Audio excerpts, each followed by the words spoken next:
Sifters, it's the Big 3-3 GameFace episode 33 on Sifted Games. Hope you guys are having an excellent Tuesday.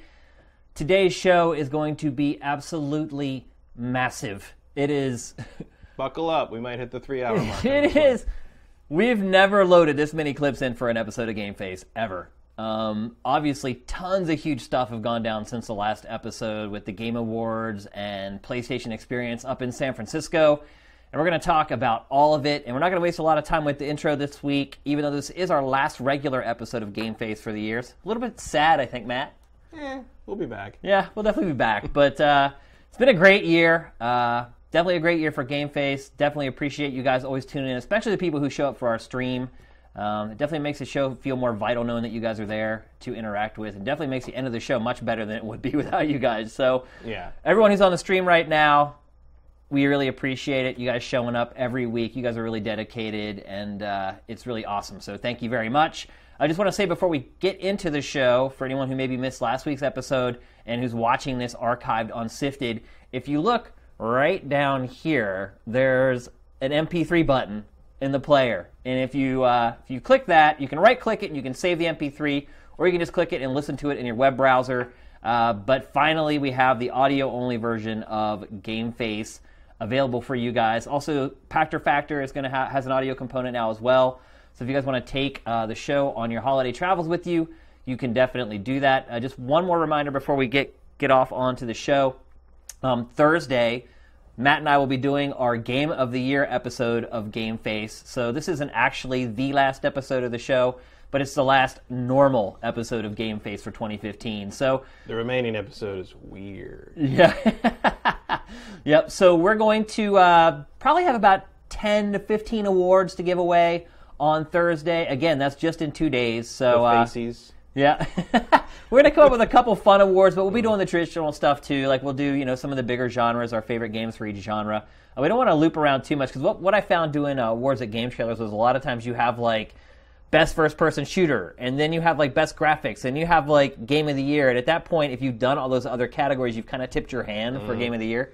So we're not going to go as crazy as I used to when I ran editorial at GT, but we are going to definitely have some fun with them and pick kind of all the categories you would expect as well. So definitely excited for that. Like I said, in 2 days' time, tune back in here live on Twitch, and of course it'll be archived on the site as well. But we got a lot of show to get to, so let's hit the big six.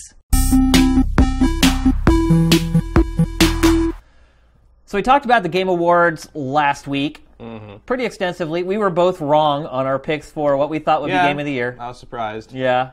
I don't know if I was actually that surprised. I think I was more surprised that they got it right. Yeah, but I mean, I was thinking, either Fallout or Mario Maker. And, yeah. I would have actually been really surprised if Mario Maker won. I was basing it off of last year's, where Nintendo practically swept the thing for reasons that escape me. So I was just kind of thinking maybe we just got a lot of Nintendo fans. I don't know. Yeah. And Mario Maker, Mario Maker isn't bad. Mario Maker. No. Mario Maker's a good. No one would have groaned if it won. No, Mario Maker's a good booster shot of like, oh, this is why I like this hobby kind of thing. Yeah. Like there's now that I have a Wii U and I actually dug into that game a little bit, I'm like, yeah, it's legit.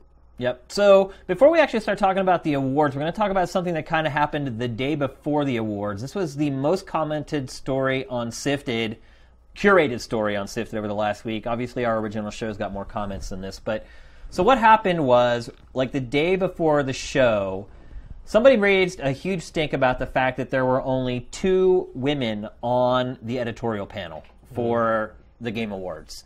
And a couple publications basically demanded of Jeff, either you make it 50-50 women and guys in the advisory panel, or we're bailing. And Jeff basically said, that's impossible. It's the day before the show. Everything's tallied already. It's not happening. And so a couple sites basically bailed on being a part, even though they'd already done their voting and been a part of the process, they bailed on it late. We're not going to promote the thing, basically. Right. We're basically saying we don't want to be attached to this if the disparity between men and women is going to be so big as far as the editorial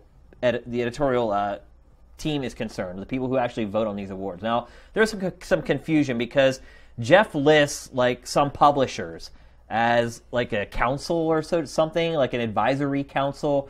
Just to clear it up. Do you think we should give your game an award? Right, yeah. The publishers do not actually vote on the awards. That doesn't mean that they're like a part of the voting process. Basically what they do is that they tell Jeff how they think the awards should go thematically, stylistically. It's not them like voting on the awards. That's all handled by journalists. Like you can't, it's just like you can't like do something with one of the games that's like against how they want to present their own game. Right. It's like you can't do a Fallout porn video. Right, exactly. Like they talk about the tone of the show and how they want the industry represented in general. They have nothing to do with who actually gets or receives the awards. So anyway, back on what we were talking about before. So, Matt, how do you feel about this?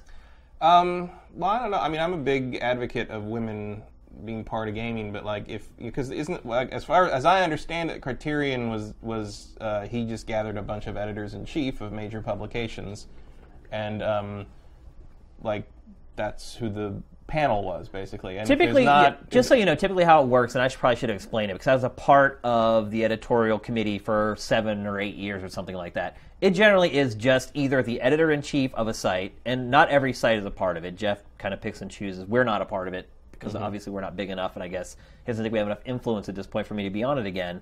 But basically it's the editor-in-chief of the sites that he chooses or the most senior editor at that publication. And then there are some publications like, let's say the Washington Post, where there's just like one games writer, or the New York Times, where there's just one games writer. Those guys will make it. Or like Wired, they'll find like the head game writer from Wired, and he'll be a part of it, even though maybe technically their title isn't senior editor or editor-in-chief. But generally, the people who are... It's basically the editor-in-chief or the prominent representative of gaming from your publication. Said publication, exactly. Well, if he does, and like, how many women does he have to choose from if you're going by that? So that's the thing. Like I can think of... I mean, I guess like the question becomes like, does Jeff... Do you want to force Jeff to not pick editor-in-chiefs or whatever, and like just have him pick prominent people? Like, I don't know. Because to me, the actual... Well, even that's a rub, because they're kind of synonymous, right? Editor-in-chiefs tend to be the most prominent people at a publication. But, like, I mean, to me, that just sort of says, like, wow, why aren't there more women as, you know, in prominent positions in game journalism? Like, that, you know, it's not... to me, that's not a problem with the Game Awards. It's kind of like highlighting something that's, you know, a truism right now of game journalism. Like, there's not a lot of women in positions of power. Yeah, but is it... Well, here's what I would say, is that I don't think it's that there aren't enough women in positions of power. I'd say there's not enough women interested in doing the job. I mean, look, you know, I was an editor-in-chief at GT for 8 years, and we put out the word that we were hiring. And literally 4 or 5 different times we put out, you know, listings for jobs at Game Trailers, and I never once had a female applicant, ever. And I'm telling you, when you put out a job to be a games journalist, especially in LA or San Francisco, I mean, I would literally get like 300 or 400 applications for that job. And most of them were qualified, like people who had been on YouTube banging it out, people who had worked at a site at one time or another, or were freelance writers for 5 or 6 years. And so, you know, speaking, obviously that's anecdotal evidence, that's only my situation, but in my opinion, based upon my experience throughout my life as the head of editorial at a prominent site, women just don't apply for the jobs. And look, to be honest with you, if women had applied to the jobs, I probably would have given them preferential treatment. Because, one, you know, if you think about it, gamers, if you can find a girl who really knows her stuff, we worked with Morgan Webb for a long time. Look how huge she became. Like, if you can actually find a female who knows her stuff, like, they will get on a rocket trajectory in this industry. There's just no doubt about it. And so, to me, based upon what I've experienced in my career, there just aren't women that want to do the job. And then the other element of it is a lot of people were like, well, they would name like 5 or 6 girls who are working. Like there's one girl that we both really like, Kat Bailey. She works at US Gamer, writes great editorials. Honestly, we curate everyone that she writes. She knows her stuff inside and out. She's one person that I could see eventually ascending to that position, or to a position like that.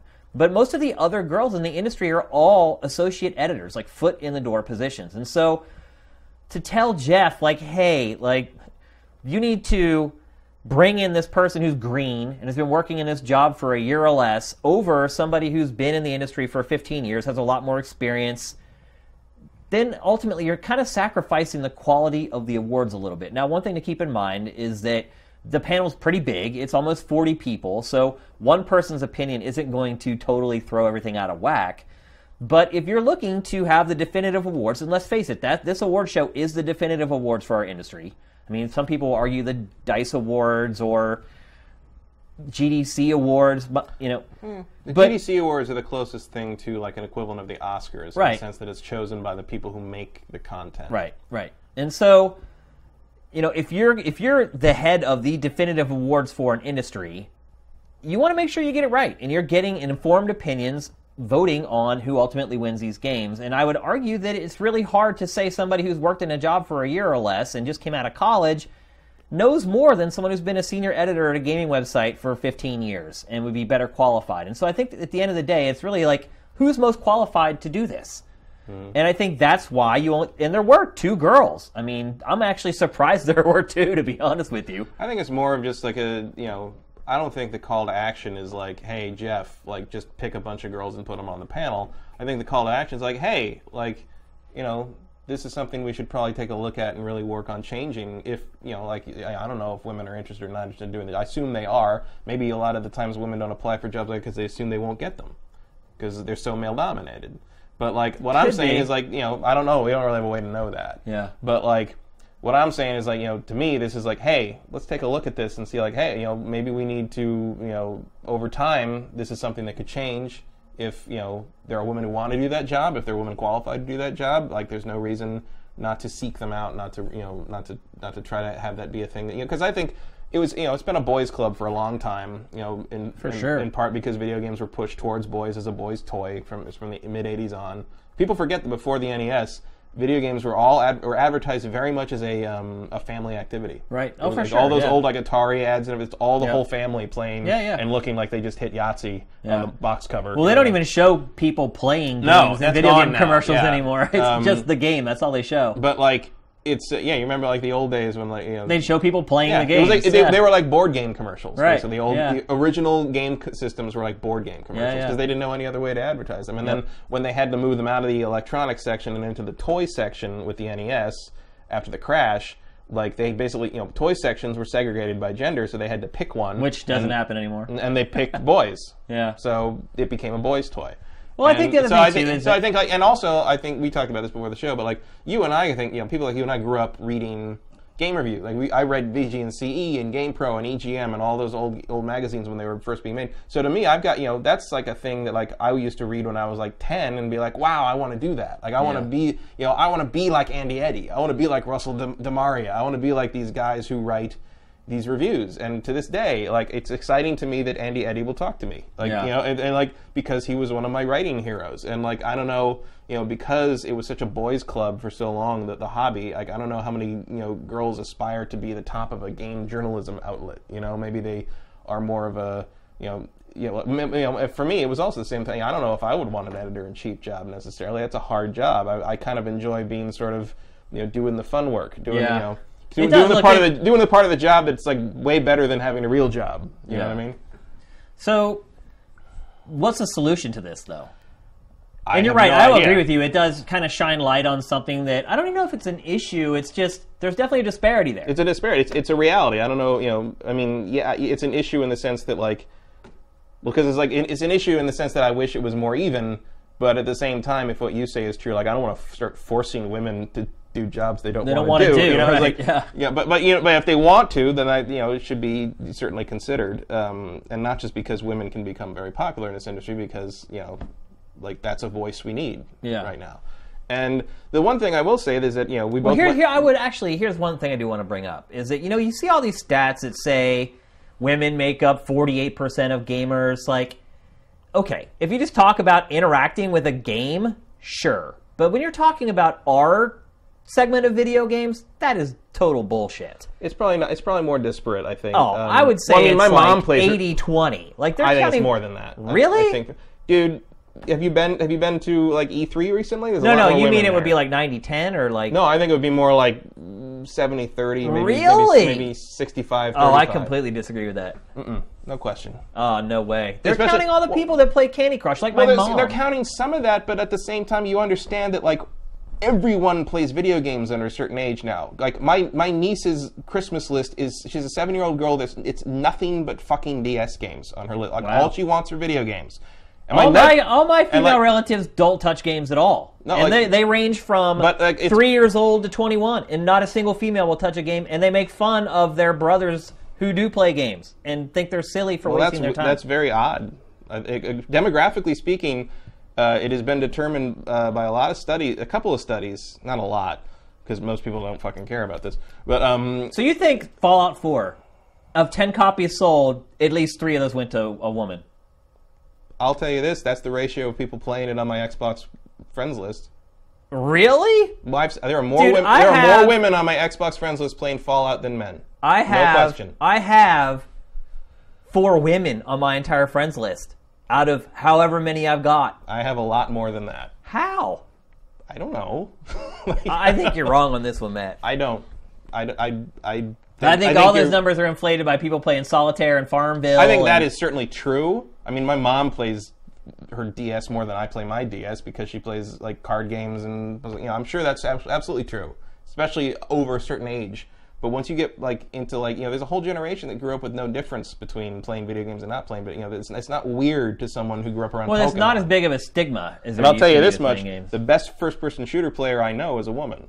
I mean, they're out there.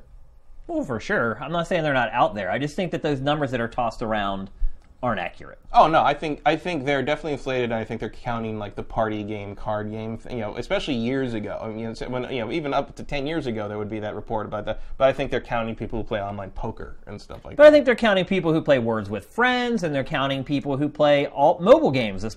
Basically, I mean, I don't know. I think it's more like 80-20, and I even think that might be a little generous, to be honest with you. I don't know. I feel as far as core gamers, people who would play Fallout, people who would play Call of Duty, I can't see more than 2 out of 10 being women. That's not how my gaming interactions go with the people I know who play games on a hardcore level. Like it's much closer to like 60-40. My wife won't play games. I got her into it for a little bit. For like a 2-year period with the DS, I went to Japan and got her one, and she just after. Yeah, but also I mean we're not talking about your wife maybe will play a game. But you're talking about someone who'd be like excited that Fallout's coming or that Assassin's Creed is coming or something like that. And I would say of all the people I know who play games that interact regularly, my ratio would probably be about 60-40. Wow. Versus women. I know a lot of girls. I guarantee you there are people in the chat right now that are like, bro, hook a brother up. Add me to your Facebook friends list so I can meet all these female hardcore gamers. Matt, 60-40? Come on, man. Yeah. No way. Yeah. No way. Maybe not universally, but I see a lot more women gamers, especially younger, than you seem to be giving them credit for. I'm not even giving credit. I'm just saying my experiences. I have a huge family with tons of girls of all ages, and not one of them plays video games. Not one. My experience is very different from yours. And they live in homes with like 4 brothers who have a console in every bedroom. And then there's one in the living room and one in the den, and I don't know. I don't believe it. But anyway, let's get back on topic. I think you have very traditionally enforced gender roles in your family. Nothing is enforced in my family, let me tell you that. So, I don't know. To me, I thought it was wrong of these outlets to kind of, in all honesty, I felt like a lot of them were just looking for attention, like trying to ride. I don't think doing what they trying did to is ride solve like anything. the hype wave of the Game Award. And look, if you're going to do this, why all of a sudden, like the day before the awards, do you try to put this rain cloud over this project Jeff has worked on and has invited you to? Well, I don't think the other part of it too is if you watch these awards, there were women all through the awards. Oh, they definitely were very well represented in the actual show itself. Exactly. Which I don't know. I mean, I assume that was not a reaction to that because all this stuff had been edited long before any of that. But I don't think anybody was trying to call Jeff a misogynist or anything either. No, but I also don't understand what you think is going to. I mean, all you're going to do with that is you're going to you're going to galvanize the people who think complaining about something like that is whining into refusing to be part of any kind of change, and you're just going to piss Jeff off. Basically, I mean, Jeff's got a lot of other things to do than. I mean, the time to bring that up was when the panel was forming, not after the votes had been tallied. It's like that time that Angry Joe went after Keeley on the red carpet at the VGAs, and you're just like, what are you thinking, dude? Yeah. And it's also do you realize how much work Jeff has put into this show? Well, also, do you think this is going to come up when the planning comes up for next year's awards and be like, like, oh, Angry Joe was not happy with us. We should talk about that. Dude, it's hilarious. Or that is it guy something was so self-important. It's like, I worked side by side with Jeff on those awards, and like I would never even fathom, like, you let him do his thing. He has so many responsibilities on the day of a show, or the day before, or the week leading up to the show. Like, I will never, ever, I don't think I'll ever forgive Angry Joe for doing that. Ever. I think the more constructive thing is like, okay, if you think the representation was not adequate, okay, fair enough. But like, the time to bring that up is when you get involved in the planning stages for next year's show, and not like as an article. Like, or when you got your behind-the-scenes question. Or when you got your ballot and you saw the list of judges, because it is public from the beginning, when you got that ballot like a month and a half earlier, and all these games start flooding into you that Jeff is hooking you up with, like, because when you're on this panel, like, he goes out to the publishers and gets games for you to play early before they're even given out for review code. Like, you end up getting like an alpha of like this AAA game that doesn't come out till like the last week of November in like October. Like, this is just dirty, dastardly bullshit, in my opinion, that these people did this. Like, if you have a problem with it, that's fine. But you had plenty of a chance to address this way before the show happened. So also, Jeff could probably find somebody else to support the show who wants to support the show. Like, wrong. It's so wrong. Where's the buzzer when I need it? Here's what I say to those people. That would be good. That would be the wrong one. Here it is. There we are. That's what I say to them. I, as someone who supports the idea of more women being involved in game stuff, like, so do I. I just feel like it's the wrong tactic. It's not a constructive methodology. You know, it's like it just it makes it way too easy to people just say, oh, well, they're just being jerks. They're just whining about it. They're doing it the wrong. You know, it'd be much better to like come up with a way to work with Jeff on making it better next time. Because look, that's what this show is all about. I mean, I think this year's show was way better than last year's. Like, the show is finding its feet. And it was great last year, yeah. It's it'll get there. Like, but this stuff doesn't come together in a day. You know, it doesn't come together in a year. Every year is a totally different production for these kinds of things. The truth be told, Jeff is already starting to work on next year's show. But I'm just saying, he probably started before this one happened. But I'm just saying that, like, there's a way to go about like making this change, and I don't think like screaming about it the day before the show is really that. It's just like, look at me. I'm the good guy. Bad guy, good guy.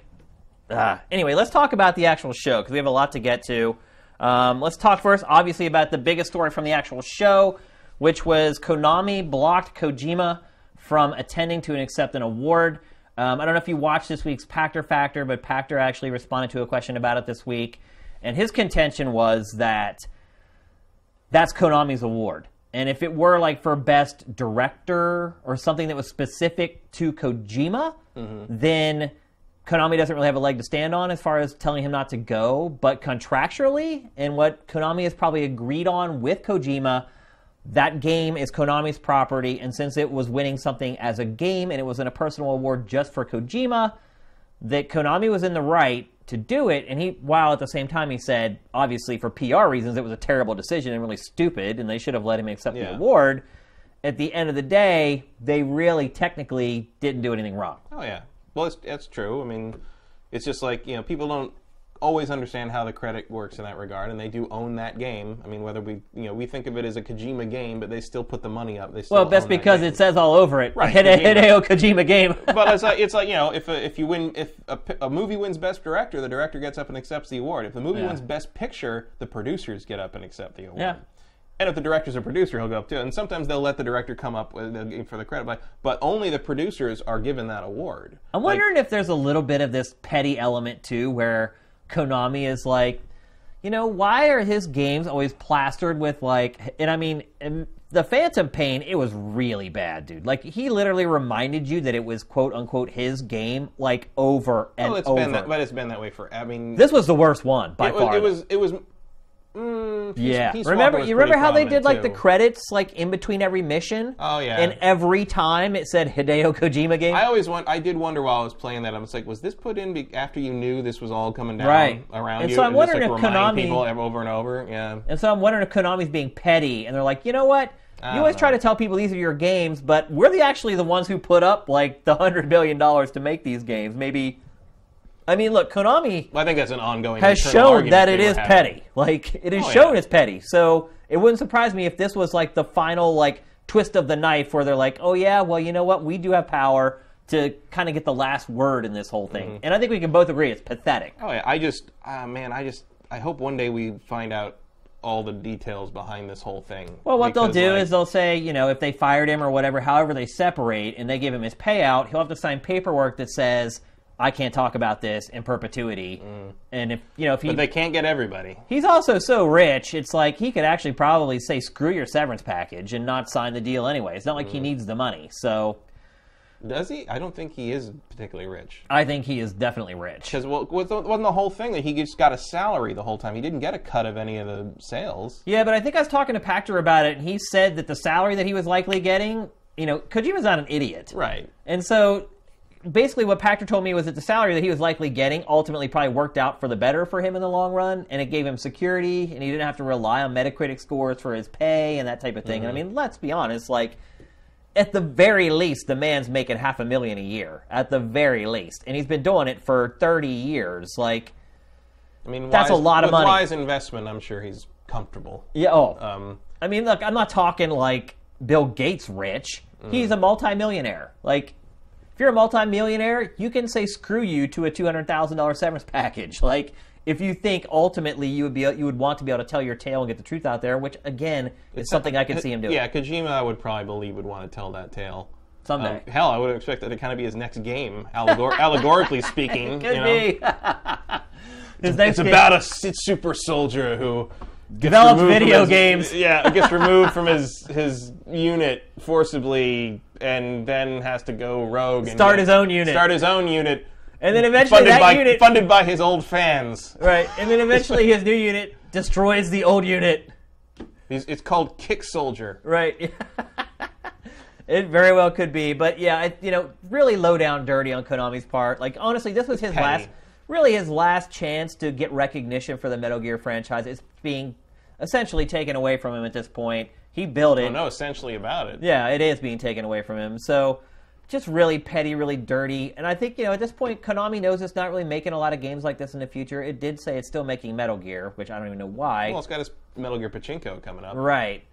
So it's technically a Metal Gear game. Right. So if that's the only series they make, and they put that out every 3 or 4 years, and then they make Pro Evolution Soccer or whatever. But who's going to make it? They don't even really... Well, they're taking bids from outside developers to develop the game. Can you imagine... who would want to be that developer? That guy that takes over for Who would Kojima? want to be the Metal Gear Someone usurper? will do it. Someone will do it. Guaranteed. There's tons of studios out there that would... There you go. They can't get another grant from the Canadian government. But... It's petty, it's pathetic, but at the same time, I don't feel like it's going to hurt Konami because Konami knows it's not really going to be in that game in the future. It doesn't really need the hardcore players to support it anymore. Yeah, and without Kojima, they won't have to spend 5 years and millions upon millions of dollars in development. They'll probably just have a standard 2-year cycle or 3-year cycle, and it'll be it'll be like Assassin's Creed. Pretty much. All right, so let's move on to the next topic. Let's start talking about some of the games that won, some of the big reveals. First one we're going to talk about is Batman Telltale game. Matt, I would ask you how you feel about this, but I think I know already how you feel about this. What do you think? How do you think I feel about it? I think you're elated for it. I don't care. Really? Not really. I am shocked to hear that. I've read a lot of Batman stories. I don't want to play a Batman story. I want to play Batman. Really? I'm really surprised. And I didn't get what I wanted this year from Arkham Knight, so it's just another Batman game that isn't the Batman game I want at this point. I'm just really thinking that Telltale at this point is starting to spread itself thin. I think that's true, and I'll keep an eye on it. For sure, if it's interesting, but again, what is it? Is it going to be another fucking Joker story? Is it going to be a Joker story with no Mark Hamill? I don't care about that. And it's once you... It looks like it might be. Based upon this teaser that we're seeing right here, it looks like it might just be another retelling of his story. Yeah, I don't need parents any being of killed that. in the alley and sort of, but in the Batman comics, every single time a new creative team takes over the Batman comic, they show their own version of the pearls falling and the screaming child and the gunshots in the alley and everything. Yeah. So it might just be that's just such iconic Batman iconography that you have to show that, I guess. But my question is what is it? Is it it's just what territory are you covering that could possibly be interesting in this scenario here? Because it's I don't understand what, at least with stuff The Walking Dead was a different, there's a huge world out there of all these different survivor stories you can tell, and they did that. Or Wolf Among Us was like, we took this universe and we went back to a place that we hadn't seen before, and we told the story of these characters that was interesting. Or Game of Thrones is like a big wide open world. Here's some stuff you hadn't seen on the TV show or in the books. Yeah. But Batman is Batman. Yeah. What can you do with Batman in this game that's going to like make me go, wow, I've never seen like a Batman. Well, I take mean, like look, that they could before. get people from DC to help them with the scenario and the writing. I mean, one thing I will say is that while I am getting tired of Telltale's games, like traditionally their quality has been pretty good. Like Minecraft Story Mode, I think is probably their worst effort so far. That's targeted towards kids, so I kind of understand why I may not get it. But for the most part, like their Tales from the Borderland games were great. Like they've done a really good job on these. I'm just tired of the formula. And look, it'd be nice to have a new. I don't know if they've upgraded the engine. I mean, I know people have also. I've never played them on console, but I know people have complained that like the console versions tend to be really buggy and they lose their saves and they don't pick up the save and they crash all the time. I don't know. I've only played the PC versions and they've been pretty solid. Yeah, I mean, I usually play the console versions. I haven't really had issues with bugs or anything. Like, I mean, my issue with the game is just that it's not much of a game. Like, they're just kind of choose your own adventure stories. So, and I'm typically a guy who likes the interaction of games and like and gameplay more than I just don't understand as a big Batman fan who's pretty well versed in the Batman lore. Like, I look at that and I'm just like, what are you going to tell me that I haven't already heard? Yeah. But I'm like that. I'm like that with the movies right now too. I'm just like, what are you going to show me that I haven't already seen? Because everything in that trailer looks like something you stole from Dark Knight Returns or, a bad Superman book. And I would argue too that this game is for people like you, who know the lore, because I would think so. Casual Batman fans... I don't know who's writing it, too. Like that, right. I need to know who's writing it to know for sure if I'm interested or not. Casual Batman fans are going to want the action. They're going to want... They're like what you said when we first started talking about this. They're going to want to play as Batman, not just walk around and go through dialogue trees. And when you talk about, it's like if there's going to be Batman sequences, there's going to be some action stuff. When you talk about that in conjunction with Telltale, the first thing I think of is the Jurassic Park game, and that is not the most positive Telltale memory I have. Quick time events, that's what you think. And that's pretty much what their quote-unquote gameplay is. I mean, I hope it means they're branching out in a weird new direction, and I would be up for seeing what they do with that. But like in terms, I'd be nervous to see what they did with like real gameplay. Yeah, well, I mean, interested, nervous, whatever. Yeah. But like in terms of like as a Batman fan, like I'm not. I need to see more. Cool that there's some more Batman coming, but at the same time, I need to know what this thing is, and I need to know that it's going to be better than Arkham Knight. All right, so let's move on.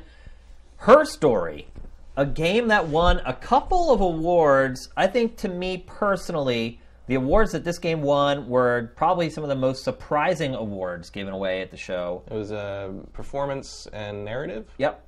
Basically, they're saying, like, overall, Her Story was the best video game prose of 2015. Mm-hmm. Now, look, I've only played, like, the first hour of Her Story, which actually is pretty much the whole game, so... Well, I went back after the awards. I went back and, because everything was on sale, so I bought a bunch of the stuff I hadn't played yet. I played Her Story. It worked. The whole marketing thing worked, yeah. I mean, it was cheap. It was there cheap. Yeah, yeah. I mean, I didn't buy The Witcher or anything. I already had The Witcher, but, like... I went back and I bought a bunch of the indie stuff I hadn't played, and I played Her Story 100%. I got all the achievements, the whole thing. It was good.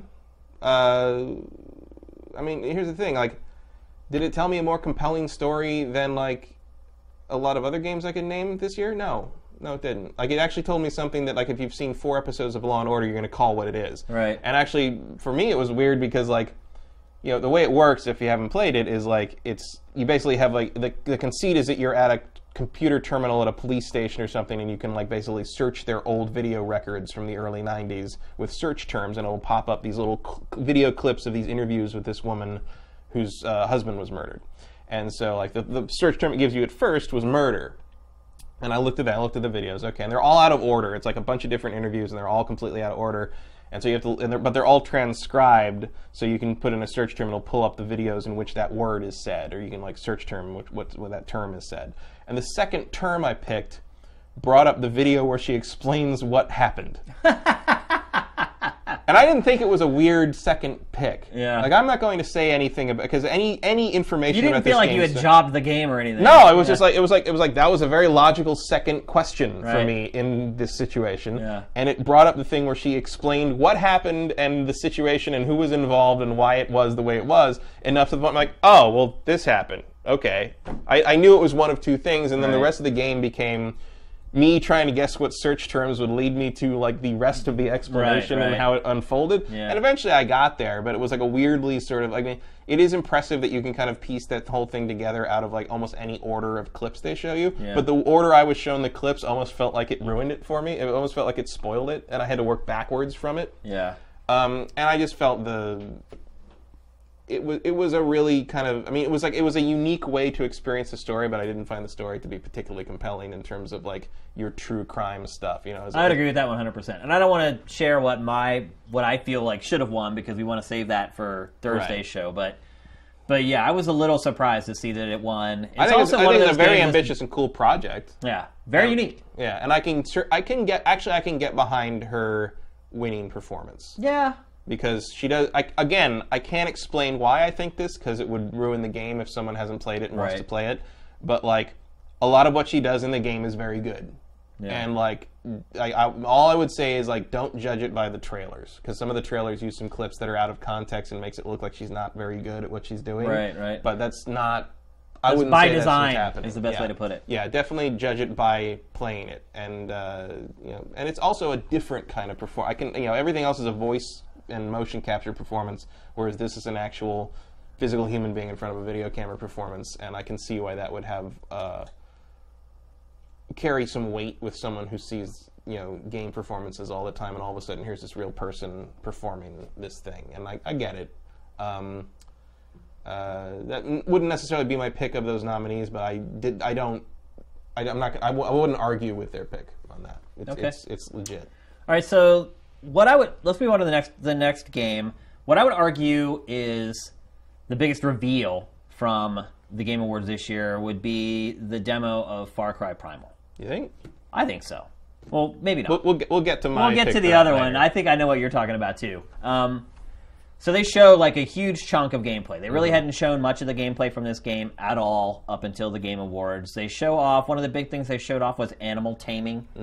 Basically how you have to interact with the wildlife and you can get animals on your side. They showed how you can use, was it an owl or a hawk? I can't remember. It's a hawk, and like to kind of use, like you kind of inhabit their eyes and like see, you can use it as like recon. Right. I guess that'll be the equivalent of like towers in this game. Yeah, well, they already said that there's like no outposts in this game, which is shocking to me. Well, yeah, because they're eagles. Yeah. But I mean, the outposts. It's a Ubisoft game. You're Far gonna have Cry to was. see. Yeah, you have to climb a tower and see the map. That's what Ubisoft games are. Like, Yeah. they But I all mean, do a that. big mechanic of it also, and almost all their games, is that you go to outposts, you take them over, then you Right. climb the tower, plant your flag, so to speak, and you own that territory. Well, they're saying that that's not an element of this game. Well, I mean, literally, they're not doing that. I mean, I don't know what else you do then. Because it's like, okay, well, maybe they're What not objective is there? The word outpost hasn't been invented yet, so they're campsites.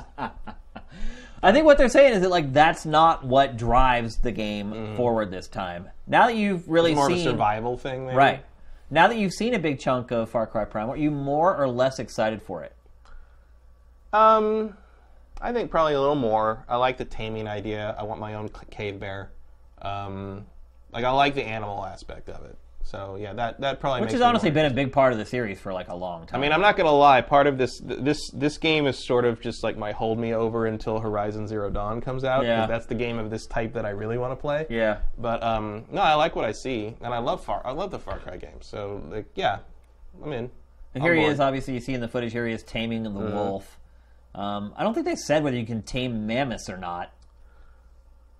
I feel like maybe you can tame everything, one of everything, because that's a different wolf than you see in the rest of like the trailer. Like, in the trailer, it's like a dire wolf. It's like Right, a huge you're right. thing. That's like so I would imagine maybe like the taming system is sort of like how the crafting system works in the other ones, where it's like you kind of slowly upgrade your animals, into either the same animal or you upgrade like the ability to tame like bigger animals. And so I have a hard time thinking in a game engine where you can already ride an elephant in Far Cry 4 that you won't be riding a mammoth at some point. Yeah, I would agree with that. The other thing I love about this game, from what they showed, is the whole food chain. Like literally, Like, you just saw a shot there. There's like a hawk swooped down and like grabbed a rabbit before the wolf could get the rabbit. Now here you see the wolf like attacking the bison. Like, I mean, Far Cry has always had that to some degree for the last few games, but this is because sometimes you can stumble across like a tiger fighting a Komodo dragon. Yeah, or like a tiger chasing deer around or whatever. Yeah. But this is obviously on a totally different level. I mean, you've never had animations dedicated like the way the wolf brings that bison down. Like, exactly. Nothing like that before.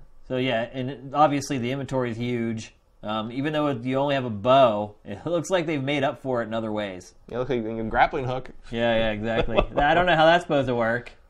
How do you make a grapple hook with prehistoric tools? It's a bow, part of the bow. You shoot it out. And you have a rubbery core. I don't know.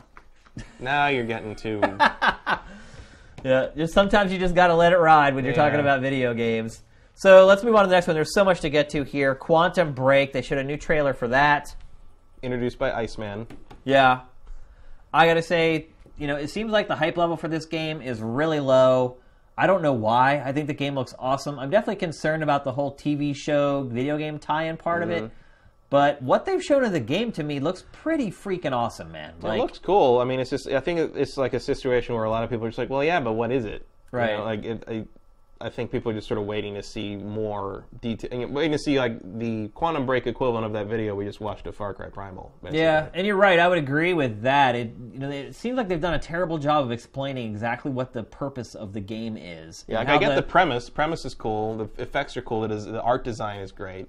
But what's the gameplay loop? But what am I doing? Yeah, what's the loop? What are you doing like over and over again to make progress through the game? It doesn't seem to be clear yet. And the game comes out in like 2 months, like Q1 of next year. And you wonder where would they have the opportunity to really show that to a large number of people? GDC early next year is DICE left. Maybe. DICE isn't really a big thing like that. The CES, like that doesn't happen at CES. No. Yeah, I don't know. I mean, it could just be where they just do an event just for the game. Maybe. And they get the press there to cover it. But yeah, I feel like I still don't have a good idea what the hell this game is all about. And I feel like we should know more about it by now. Oh, for sure. It's a couple months away, although then you look at... Because I still look at it and I kind of get this weird sort of like Heavy Rain feeling from it. Oh, for sure. Like, and that doesn't... I think the TV show part of it may be doing that, though. Yeah, I think you're like, you have it in the back of your mind that, there's a TV show attached to this, so... Yeah, you don't quite see how that factors in yet, I guess. Yeah, but again, like, I'm pretty excited for that game already. I wouldn't say my hype level went up or down for it based upon that. Maybe it went up a little bit. It was a good trailer. I'll say that much. Yeah. I mean, I'll accept any Quantum Break you want to put in front of me. But, like, that was just like, oh, cool, more Quantum Break. Yeah. So here's a game I think you wanted to talk about where you think is a bigger reveal. No. Uncharted 4, not the bigger one. So, obviously the big reveal with this was dialogue trees in Uncharted 4. Yeah. That's pretty insane. Fallout. That's crazy, dude. Yeah, it's not what I expected. No, when it first popped up, I was like, what? What? Yeah. It didn't seem like anybody reacted to it. Like, I'm sitting around all these people, and I'm like, do you realize that there's a dialogue tree in this footage? Like, you're making a decision on how you're handling a conversation? How do you feel about this, Matt? Do you think it makes sense in this game? I mean, like, I don't mind the idea of having different dialogue, because I usually play the Uncharted games at least twice. Yeah. So I won't mind. Because they're so short, you can get through them pretty easily. Like, I won't mind having some more dialogue to hear, like, second time through. But I guess I'm just assuming that it's going to be one of those things where it's like, you get to pick which line he says, and then the response is going to be the same no matter what. Yeah. I mean, I doubt it's going to alter the story in any meaningful way. You just get a chance to kind of... I don't know. It's like I don't mind it, but I also don't really know if it's going to affect, enhance much. Here's the thing, though. Why do you do that if it's not going to alter the story? Because there's going to be a system in place that does alter the story in Last of Us 2, and they're trying it out on this. That's literally what I think is happening here. Really? I think this is a prototype for what they want to do in Last of Us 2. Huh. But I mean, look, this game still has to be good. Like, you can't just like throw some crappy element into a game where it doesn't make sense. Well, it's not. It's like that's the thing. It's like it's not a crappy element. Well, if there's no payoff, it is.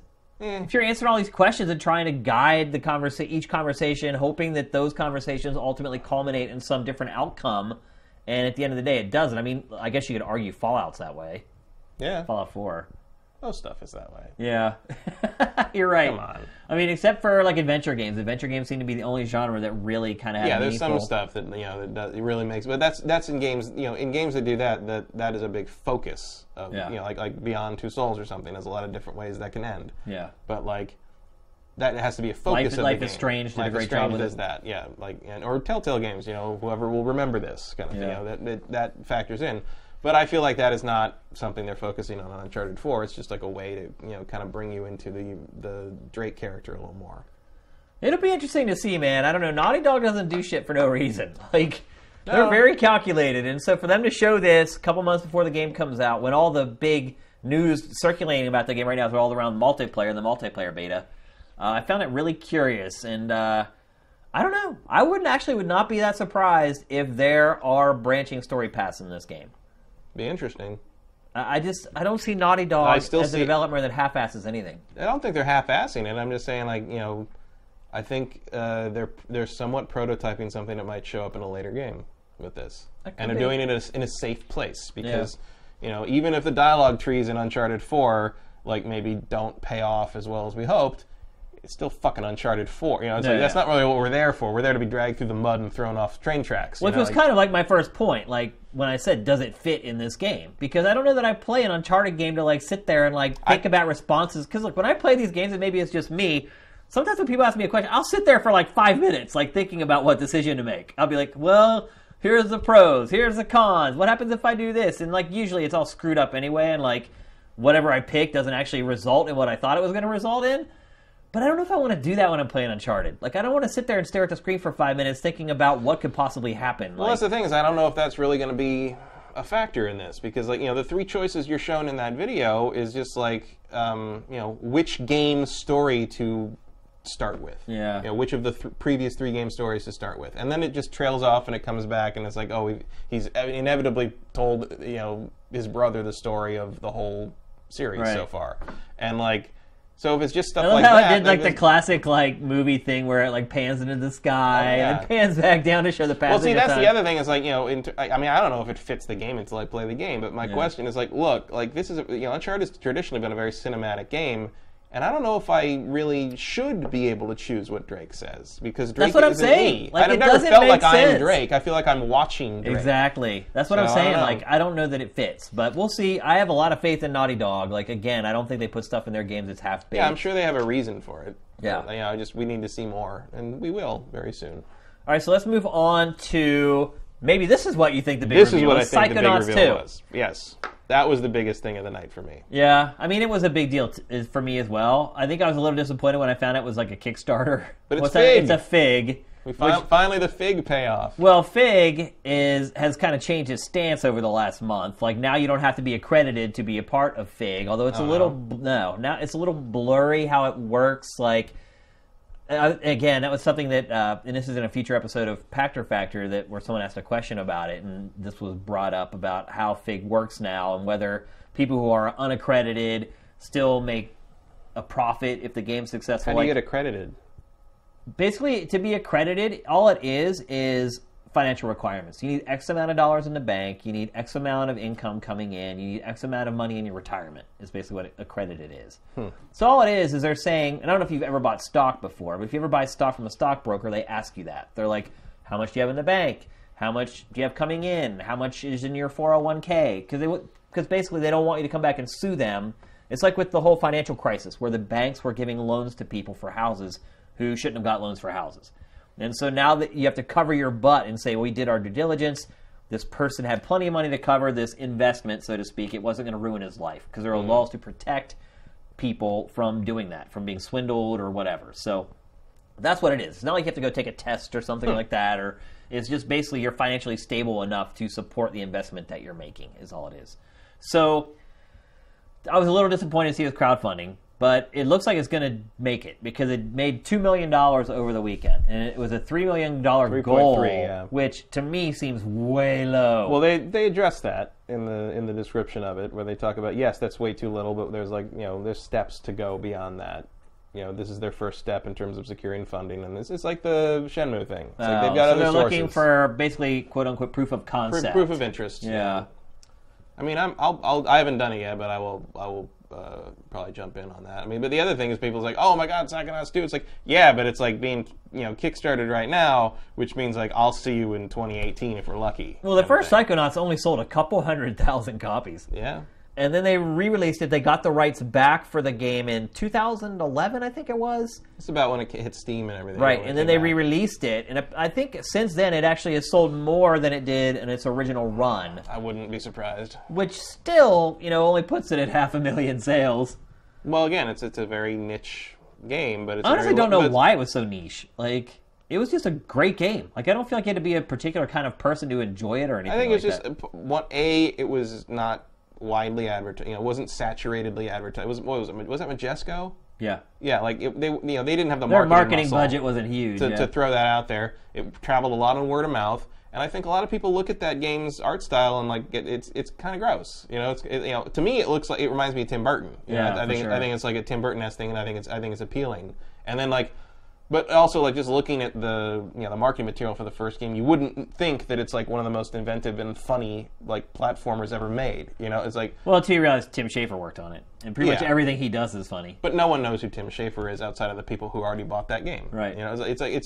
It's a household name in our circle, but it's not any. That means nothing to someone outside. Like Joe Bob, whoever who makes Madden and Call of Duty a hit doesn't know any of that stuff. Yeah. And by the way, I just want to say for the record, I'm really excited for Psychonauts 2. Yeah. I love Psychonauts. I loved it when it came out. I still love it. So the Milkman level is one of the greatest levels of all time. It's really great. Without any question. It's just this super smart. Yeah, Sifters, if you have not played the original Psychonauts, go play it. Get off your ass. Just trust Matt and I on this one. It is well worth your time. It is funny. It's charming. The gameplay's great, solid. The meat circus kind of sucks. Yeah. At the end. I'd agree with that. Up until that, it's a ride and a half. Yeah. So, I mean, we're both excited that there's a sequel coming. Hopefully they can get more money than $3.3 million to make it, because I fear that what you're going to get is like a 5-hour experience where they're like begging for more money to make the next installment. Question: what will come out first, Psychonauts 2 or Star Citizen? Ooh. Star Citizen, definitely. Yeah. I mean, didn't they just they showed some stuff. Squadron 42 is in like alpha now or something. That's what they say. Yeah. So I mean, they showed some Star Citizen at the Game Awards. They did, yeah. So I would say Star Citizen. Like it's at least the first module of Star Citizen. Are you convinced that that's not vaporware at this point? Star Citizen? Yeah, for sure. Because I never thought it was going to be vaporware, but there seems to be a lot of people that just think it's never going to exist. No, I think they're already doing it in an alpha or a beta. So, I mean, it already exists. Yeah. If people are out there playing it that aren't on the development team, the game exists. So, and I mean, look, you'd have to be really good to fake all the promotional media they've done for that game. Yeah. I mean, if they are trying to run off to Aruba, they're wasting a lot of money on marketing. Yeah, why wouldn't they just do it right away? Why would they even bother, spending any time working on the game? So, all right, let's move on. Rock Band VR, Matt. I have no idea how you're supposed to play this. Why? Because it didn't show any of the interface. It just showed people swinging. Well, they actually do show some in-game. A little bit, but am I supposed to look at the hand thing, or is there going to be I have no idea how this game plays. Yeah, it is a good question. It's is the response time good enough on the headset that you can look at your virtual fingers on the guitar? And how does it know where your fingers are on the guitar to show you through the headset? I don't know. I'll assume it's a new guitar. It has to be. Yeah. But and also they had guitars that had no colors on them. But my thing on it is, I guess I think the idea of it could be awesome. The idea could be, but part of it is that idea is not interesting to me. Necessarily in terms of why I like Rock Band and Guitar Hero. I like Rock Band and Guitar Hero because I enjoy the kind of the I don't know, I guess puzzle game or kind of action Twitch game music and rhythm is what it is. Yeah, I think it's fun. The Rockstar fantasy doesn't really interest me that much. I'm much more interested in the gameplay and playing the actual game. I don't care about. I think I'm 50-50 because I definitely I used to be in bands in high school, and right after high school I was in a band, and then I was a DJ after that. So I do enjoy performing for people, and since I'm old now and nobody wants to see me perform anything. When I would play Rock Band with my friends, watching you perform right now. I would get a little tinge of that feeling again when playing Rock Band. And look, it's ridiculous, and it's 10 people in a room or whatever, but you do kind of get that same kind of feedback from it. And seeing this, like Rock Band VR, it's pretty darn close to being all the way, about as close as you can get to really being in a band, I guess is the best way to put it. Because it's not like some goofy avatar with like a pompadour that you're playing as now. It's you. And so I also feel like it maybe is kind of riding on the coattails a little bit of Guitar Hero Live. Because the perspective where you're like in the band. Well, yeah, I mean, obviously this and Guitar Hero Live were probably both in their inception around the same time. I really wonder with some of the VR stuff. Oculus has a whole lot of money to throw at Harmonix. Harmonix have been working on this for a long time. Do you know that for sure? Well, that's what they said. So did they say that? Yeah. He came out. He said, we've been working on this for a really long time. Oh, wow. I missed that. So either they're lying or... Well, if they said that, then all right. I'm excited for it. I wonder how it's going to work, just like you, with VR. Yeah. I mean, it's not something I would buy VR for, but it's something I would try if I had VR accessible. Yeah. It's kind of that. And also, like... what about my DLC? What about, is it just a very specific song? So are you kind of starting over with this? Like, I don't know. There is a lot of questions. Yeah. But there seems like there's a lot of time until Oculus comes out. Yeah, I feel like we've got time to. So that was the big Oculus announcement. Yeah. That they had kind of hyped up a couple days before the show and everything. Yeah. So the last review we're going to talk about is Walking Dead Michonne. I am so far out of the Walking Dead stuff right now, I just don't care. Yeah. Well, look, first thing I'll say is this is hands down Telltale's best series, The Walking Dead, in my opinion. It's the one I've enjoyed the most, anyway. I think I like The Wolf Among Us. It's the one that really started the whole craze of Telltale. It won Game of the Year many years ago now, and they're still making new versions of it, which I guess I can kind of understand. But here's my problem. If you're going to pick one character to make a standalone Walking Dead game based on, Michonne is the worst character. Like, I'm sure people in the chat are going to be like, oh, I love Michonne. I hate Michonne. I think she's like the worst character in the TV show. I also, and no offense to her, but I feel like she's one of the worst actors in the show. And granted, she's supposed to play this like stoic, rough and tumble badass or whatever. But there's lots of characters on that show that play those roles and still do a great job of acting. And so I have no idea why they chose her out of all the characters in this show. Because she's a fan favorite. To focus on. She is? Yeah, people love Michonne. Why? Because she's a badass with a sword. They're all badasses. But she has a sword.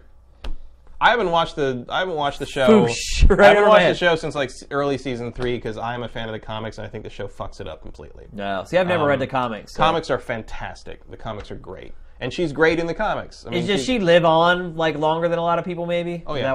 That's why then. Oh yeah. That's why. But this looks like a prequel to me. I don't know where it's set in the timeline. This looks like because when she first shows up in the I mean, I don't know. I mean, the games seem to follow kind of a mixed comic show time, continuity somehow. But when she shows up in the comics, she's just walking around. She's got her sword and she's got 2 basically pet zombies who may have been people. Yeah, that was in the show. Yeah. So maybe this is telling a story of how she ended up with those zombies. Could be. Kind of connects up to when we first see her. That would be what I would guess. Yeah. I don't know. My thing about Michonne not being a great pick, I don't think Michonne is a great pick for a Telltale game. Walking Dead. She hardly says anything. Because she barely says anything, and because like I think she should be the Ninja Gaiden Team Ninja, right. She seems like a good pick to the star of an action game. For an action game, not an adventure game. Yeah. So I don't know. I don't. And again, I read the comics and I ignore the show stuff now. Although I heard this season is really good. See, I actually didn't like this season very much.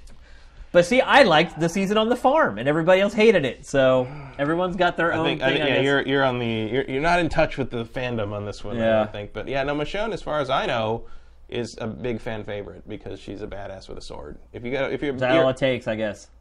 Badasses with swords do pretty well in pop fiction. Yeah, they really do. All right, it's time to move on. Before we actually do move to the next topic of the Big Six, we should probably give our opinion of the show in general, which we never really talked about. Mm-hmm. I think Jeff did an amazing job. Granted, I'm his friend, and I probably am a little bit biased, but I thought it was, like, as the graphic says, it was a perfect mix. I thought it was a great mix of awards, of live action.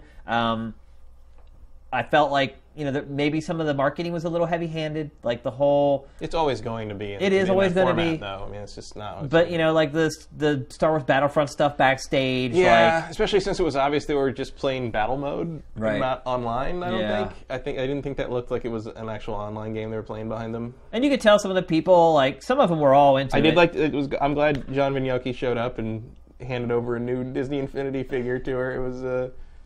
I want that Kylo Ren figure. That's cool. But that, to me, was like the epitome of marketing overload. Well, my question on that was like, where was it? Like, he just pulled it out and was it like stuffed down his belts, or like I have no idea where he got that figure from. She's like, that figure's really warm. Gummy bear. Yeah. But like the interview with like Deadmau5, you could tell he didn't want to do it because he knew he's savvy, and he's like, this is like a marketing thing you're making me do. Mm-hmm. But look.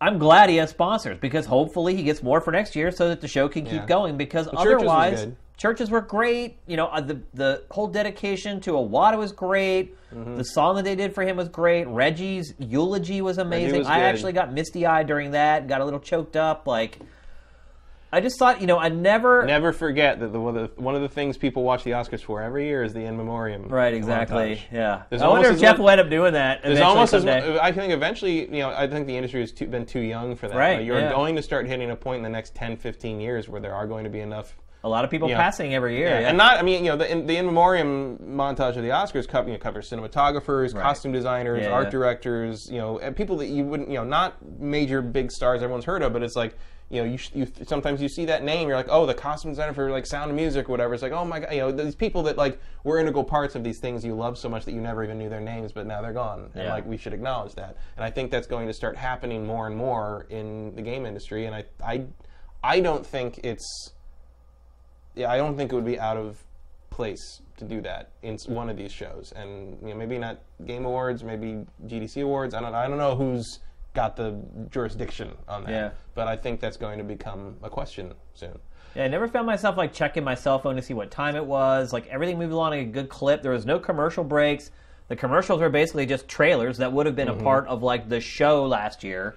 My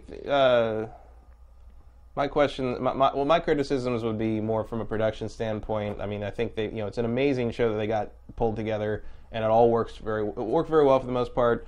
And I didn't see it streaming, so I don't know what's different about the presentation, or if there's more graphical. Well, they do like a pre-show. Well, obviously. They ran that in the auditorium or in the theater. It was if you went in early, you could have watched a pre-show. Yeah, the pre-show for like the half hour before, where he talked to I think he talked to Reggie and a couple things, but like it was all shown in the theater. So that was good. The main things I would say is there's still some things that I can't tell if they're intentional choices or production errors. Like the lights go down on Jeff before he's done talking sometimes. Yeah. And I was like, I'm not sure what's happening there. Well, obviously they got the wrong card that they gave Jade Raymond. Wrong card to Jade Raymond. That was how embarrassing for her. Weird. That was a big gaffe. Yeah. That was a big mistake. I don't know how you... Because she's the one who with egg on her face, and it wasn't her fault. Right. Like, they had misprinted the card. And Jeff did tweet about that and took responsibility for it. But when 14 million people are watching the show, and you have 100,000 followers or whatever he's got, like, that message isn't getting out to everybody. But it's like... So there's millions of people who think Jade Raymond made a mistake. Right, but it's also like, look, if you can get all those neon cubes out there for churches on time, maybe you can stack the envelopes in the right order, too. Right. It's like, there's a little bit of a... What was up with Jade? I don't know. She seemed like she was drunk or high. See, that seems about everybody's thinking. When I saw that, and I was there in person, what I saw was someone who didn't wear the glasses. Yeah. I thought maybe she couldn't see the teleprompter. That could be. Because I've done that in certain situations where I'm like, well, I don't want to wear my glasses for this, so I'm going to go out. And then you get out there and it's like, I can't see it. That could be, actually. And because she was blinking a little bit. And to me, that looked to me like someone who didn't, or either maybe her contacts were going out of whack or something she couldn't see. Like, to me, it looked like someone who was having trouble seeing what she was supposed to read. Yeah. I don't know. I don't know her. I didn't talk to her. I have no idea. But like, I did not assume she was drunk. I thought, to me, as a glasses, live, I couldn't really see her. As a glasses person, I was like, that looks like if I had left my glasses off and tried to go out and not. It was when I watched the archive video of it where I was like, what is up with her? Because it wasn't even. It was like the way she was like reading and talking. Like, I don't know. I should have had the clip. Well, maybe she could have also just been nervous. Like, I know, you don't always get up, and do that in front of all those people. There's a lot of people in that audience. It's a big theater. It's a big stage.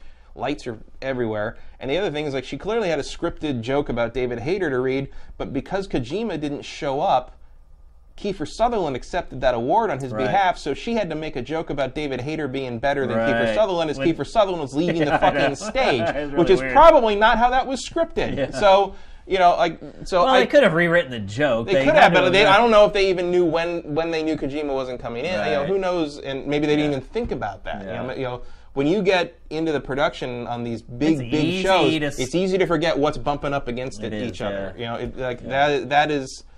That is why we read, you reread and you re-rehearse and you rethink these things, 100 times before you actually get there on show day, because you never, and everything stuff slips through. It's always going to slip through. The only other thing I would say is find a way to actually end the show. Yeah, nobody knew it was over. Because, Deadmau5 stopped playing. That's because his song, it sucked. Well, yeah. And look, I consider myself a house aficionado, and I know him, and he's not one of my favorite house producers. It just never went anywhere. It never went anywhere, and then it's if you're closing the awards show, you need a big build-up crescendo at the end with a drop, and then then everybody knows. But also, great, your song build up. But even if this song had been great, that's not how you end that.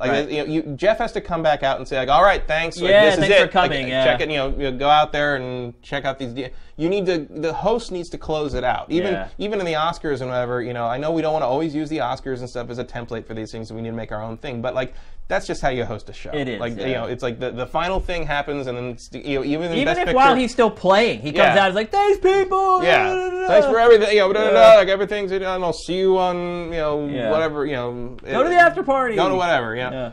And check out the deals that are up for 2 more days. Half off and more on these. Whatever you want to do. It did end very oddly. So much so that Deadmau5 had to say, "Go home." Yeah, Deadmau5 said, "That's it, go away." And Deadmau5 was just very standoffish. He really was. He took his helmet off 20 seconds into his song. It's no, dude, that's why you're here, because you wear the mouse head. Nobody cares what you look like under the mouse head. That's why you're bigger than all the other DJs, because you have your gimmick. And it's See, I was surprised he took it off. And but to me, I don't really know. I know who he is, but I don't know much about him. So I was just maybe he just doesn't wear it the whole time anymore, because he's just over it. Well, he could. That could. I don't know what he does. I don't really keep up with what he's doing. Or but and the other thing is I guess there were moments when I guess after the show, or when I looked at the awards listing when I got home, it was that's what that meant when they said also the winner of best. They would throw random things this also won best RPG. And it's I think they needed to kind of call it is an award just called the Game Awards. I think you should at least kind of stop for a second and say list if you're not going to give the award out on the show. I think there should be a moment where you kind of Jeff sort of runs down this is this, just to make it clear, because I at certain points I didn't realize that they were also telling me that something won another award. No, you're right. And my last criticism before we move on, I would say, is the choice of awards that they gave out on the show was a little odd. They kind of skipped over some of the bigger genres. Sometimes that can be dictated by who's going to show up, and also you give best RPG out to The Witcher, and then you give it The Witcher won enough that I don't think you want to have that poor guy who wore a T-shirt, with his own game name on it, up there all 4 or 5 times. Although we did get a great GIF out of him, with the misannounced card, which is what the fuck? Yeah. So I get why they're doing it, because you never quite know who's going to be there sometimes, but it was weird that we got best shooter in the house, but then we didn't see best RPG, and then I don't know. I mean, far be it for me to suggest the show needs to be longer. Yeah, but the show might need to be a little longer. I don't think so. I think you got to keep it at 2 hours. Oscars 3.5 hours. Yeah, and I don't watch the Oscars ever. I don't even watch people watch the Oscars though. I don't know. I think those people are 80 years old. Yeah, well, one day we'll be 80 years old watching this, so... I probably won't if it's 3 hours long. And Jeff will still be hosting. Yeah, he probably will. All right, let's move on to the next topic. So, obviously, PSX just happened this past weekend. We could do one topic about PSX, but we're not, because so much stuff happened there. We've kind of broken it up into separate categories. Probably the biggest story from PSX is PlayStation VR. They pushed it hardcore at PlayStation Experience, which makes sense. Essentially, if they actually hit their release date, this will be their last big chance to really promote PlayStation VR, and promote it did they ever. I was blown away by how much PlayStation VR stuff was there. Maybe the live demos seem a little risky. No, well, it was... So, the PlayStation VR fiasco, so to speak, reminded me a lot of the Kinect demo where he's like, bam! Bam! Underside of your foot. It's like... never underestimate the ability of stage lights to screw up some kind of motion control situation. Yeah, I mean, I don't even know what happened here. Like, his arms just disappeared, and they started tweaking out. Well, they're using Move controllers, right? So you're still dealing with light and infrared. And like, you're right. Stage the lights PlayStation can Eye camera with picks that. up those little balls on the controllers. Man, and it's anything can mess with it. Like hell, when I got my Wii U, I did the Wii U transfer thing, so you have to have both systems on. Yeah. And I had both on, and like the two sensor bars for each system were interfering with each other. Right. And so like I had to like turn one off to actually get the thing to work. So that stuff is can be very sensitive, and like stage lights don't care. Here's the problem for Sony with this, though, is that this was like, other than a couple other games, this was like the big demo for PlayStation VR. Yeah. And if you're trying to convince, they've said that you can expect to pay as much for this as you would pay for a console. You need a better demo than that, man. And they didn't. The two guys who were doing it didn't play it off especially well when they started having issues. Like it's worth it to reset. Like, I understand when you're on stage, it's, like, really nerve-wracking. You're like, oh, we can't stop this. But when you're talking about a product that you have spent probably close to $1 billion in R&D on... you might want to just, like, reset. Sometimes it's better to just, like, go to the host who can sit there and kind of warm up the crowd while you, like, reset. Like, bad decisions were made here, Matt, on this demo. Or at the very least, you just end it. You're just like, oh, we're having problems, and you just move on with the show. But to sit here and watch these two guys try to fumble through something that's breaking, trying to make light of it when they're not particularly funny guys, like, it was a disaster. Like, it really was a complete disaster. It also kind of highlights, like, part of the, there's some interesting things in here. It's finicky, right? Yeah, well, there's also some interesting things in here, but, like, part of the problem for me with the whole PlayStation VR presentation and little stuff here was that, while a lot of it looks like, oh, that would be fun to mess with, a lot of it, most of it just looks like the same shit that was on the Kinect that ends up in the back of my drawer. It does. Like, I don't see anything here that would make me spend $400, $500 on something, except one game. Well, let's start ripping through these here. So let's talk about one, which I think the one that you're talking about is Res Infinite. No. Although Res Infinite's I love Res, so like, yeah, if I got a PlayStation VR, I'd absolutely play Res Infinite. I will play Res Infinite without VR. I don't care. I love Res. Yeah, I love Res as well. I went to Japan a few years ago, and I finally got myself a trance vibrator. Nice. I got one of those. What was that? Like 2005. I got it for $5 on clearance. Where? It was at like some store in Akihabara. Really? Like, they had a whole bin full of them. They were $5 each. I got like 3 of them. I paid like $40 for mine, and that was after I searched all over Akihabara and all the other stores. Like I couldn't find them. I think I got it at Mr. Potato. I think that's where I finally found one for like $40. No, this was like one of those like giant like multi-level stores, like on the main drag outside of Mr. Potato, and I was like, no, it was just like they had a whole bit of clearance in them. They couldn't get rid of them. And I was like, I'll take like 4 of those. Thank you. I was a day late and $40 short. Yeah. We're both obviously excited for Res. If anyone who's like just got into the games doesn't know what Res is, it's like basically a on rails shooter where you need to shoot enemies to the beat to build your multiplier. And obviously, as you can see, the visuals are psychedelic. Mizuguchi. How long has it been since we've seen Mizuguchi? Years. Long time, man. Like. I used to party with that dude in Tokyo. We all did. It's like, he used to come to G4 all the time. Yeah. Like, he would just pop in and be like, yo, what up, bro? Like, he's also a Japanese developer that speaks great English, which is probably why I always remembered him, because you could actually sit and have a conversation with him without having a translator there. I remember one of the craziest nights in Tokyo, I think, was him, and it was also the Team Ninja guys, because the Team Ninja guys loved G4 because of that Ninja Gaiden review you did. Right, yeah. Like, oh, that's right, they did love that. Because the Ginsu knife spoof,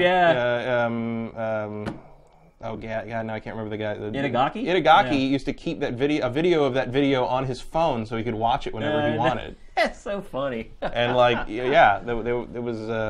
were the rock stars. They're the weirdos. They are the weirdos. So like they're tons of fun. And this is also the guy. He did Space Channel 5 and very musically oriented. All his stuff is musically oriented. He started Q Games, and they pretty much do nothing but music and rhythm games. Rez isn't a particularly deep game, but it's a great experience. And in VR, it would be super crazy. Oh, it'll be mind-blowing in VR. And whoever... The perfect choice. Yeah. Whoever came up with the idea to reach out to him, and I'm guessing it may have been like Shane Bettenhausen, because I know he's a big fan of Mizuguchi's stuff. It's a very smart move. This could actually end up being like the killer app for PlayStation VR. Could be. A game that, how old is it now? Like 10 years maybe? At least more than 10, yeah. Yeah. But I mean, it makes sense for the technology, the immersion. I mean, literally. And it's something you could put that headset on anyone. It's like, just play this. Yeah. And they'll get it. Yep. And, of course, he played it with a pressure suit, which we're not going to have at home, which had like 24, like, haptic feedback rumblers in it or something crazy. Yeah. Well, my girlfriend was when we saw because when we watched that, she's like, "Oh, do they sell the suit? I'll buy the suit. The suit lights up. That's cool." I'm just like, I don't know if they're selling the suit. Yeah, I don't think that'll so. be in the ultra deluxe edition. Yeah, that'll cost like $2,000 or whatever. So, really excited about that. Eagle Flight. That's Ubisoft's Eagle game. Eagle game. Yeah. It's like the Far Cry Primal Eagle getting broken out into his own spin-off, I guess. Or the Eagle from Assassin's Creed with the Eagle Vision. I will say this, that was like, that was the one VR game in that whole presentation that my girlfriend was like, ooh. Really? That was the one she was like, oh, that looks cool. I'm like, it does? I think it can make me nauseous. And I was, but look, I mean, she's not actually casual. I don't mean to use her as like a casual name. Right. She's better at Castlevania than I'll ever be. She bought a PS4 for Bloodborne. I mean, she is not your casual target She's market. not a typical But girlfriend. she doesn't care about about VR stuff because she gets dizzy with 3D things. But she saw that and she was like, "Ooh, I'd try that." It's like a dogfighting game. It's not just like an exploration. It's up to like 4 people can dogfight each other, and there's actual goals and things like that you need to achieve. There's even like a little snippet of that. They show like the names above like the eagles or whatever. That's cool. But it looks like... Is it going to pay $400 for that, though? Hell no. Like, it's just one of those, like, well, that's kind of cool if I can fly around like an eagle. Yeah. And it does kind of go to the fact that... To the sea? Yeah, like, a couple months ago on this show, I was talking about... Hey, that was pretty good.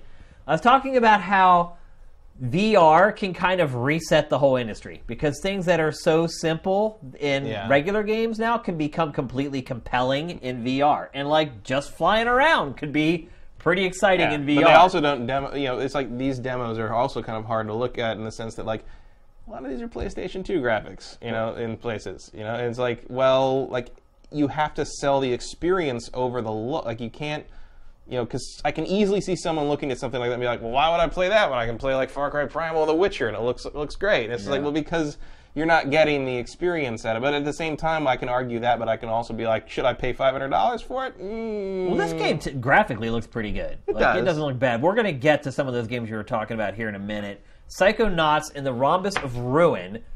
Shortest trailer ever. Yeah. Lasts about 5 seconds. You're going to see it here probably 10 times in a row. I try to talk about it. Points for being maybe the first game to ever use the word rhombus in the title. Well, points for also making fun of Palmer Luckey. Oh, yeah. And his whole time cover or whatever. So apparently this game takes place in between the end of the first game and the beginning of the second. It's like a filler in between the 2 games. Not much else is known about it at this point. They don't say whether it's like a 3D platformer like the original. We really have no idea. I would think not, because that would be very hard to... Yeah, I mean, that's kind of what the franchise is, though. I feel like, I don't know, what is it? I mean, maybe it's just going to be like a Rez or House of the Dead style kind of shooter thing? I don't know. There's really no details about it out there at all. Like, all they said is where it fills the plot, and that's pretty much all they said. So, kind of excited for that. I guess, like... I'll look at it. It's like if you want to drop a free PlayStation VR in my lap, I'll play that. Yeah. But, like, so far I don't see it. Even cumulatively, I don't really see anything that makes me want to buy one. Well, let's keep plowing, Matt. Ace Combat 7. So here's the one that we thought was going to be in the Game Awards. Rumors were saying it was going to be in the Game Awards. It ended up not. It ended up being in Sony's press conference at PSX. And now maybe we see why. It's because it is for PlayStation VR.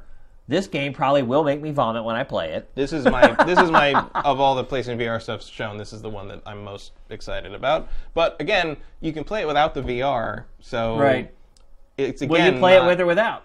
Well, I'm not going to spend $400 for a headset to play it in VR. Like I don't. Again, like there's nothing. To not play it in VR, you mean? I'll play it. I'll play it not in VR rather than spend the money on a headset. I mean, I'm saying if you had PlayStation VR, which would you? Oh yeah, for sure. You'd play it in VR. Yeah. You probably wouldn't be as good at it. Plain stuff. Oh, I don't know about that. Really? Plain stuff. If you have an in-cockpit view, plain stuff in VR is really good. I know. I'm better at the dogfighting sims in the VR stuff than I am normally because you have much better spatial awareness. I think it honestly will make me sick. It might. Look, I don't get motion sick. I don't get dizzy. I don't either. Nothing, I can ride roller coasters nothing at all day. But when I played that Eve dogfighting Me sim, too. I got a little woo, So and did I, they're like, look at your body, and like you look down at the virtual pilot body, and then it all recentered, and I was fine after that. But like, I never get motion dizzy, anything like that, and like 10 seconds in VR did it to me. That Valkyrie game did it to me. That no was other VR yeah. game has done it to me. That's the only one, and it did the same thing to me, man. Like I was like, oh my god, I'm a barf. Yeah. So I'm not sure.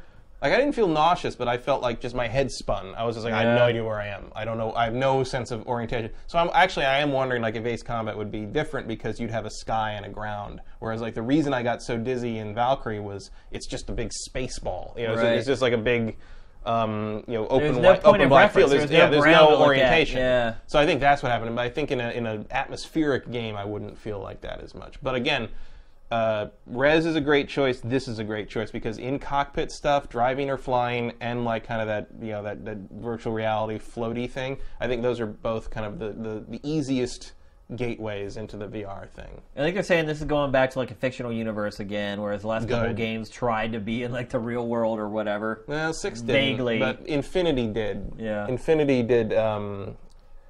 Assault Horizon tried to be real world. Right. It was basically their attempt to be Call of Duty, which Yeah. just failed horribly. It sure did. And Infinity was like kind of vaguely something. Infinity didn't really have much going on, really, story-wise or setting-wise. But yeah, I'm glad to see them back in their fictional universe. Okay, Golem, which is created by kind of an all-star indie team. The trailer that they showed for this game didn't really reveal a whole much. I mean, honestly, it looks like you just control a big stone behemoth.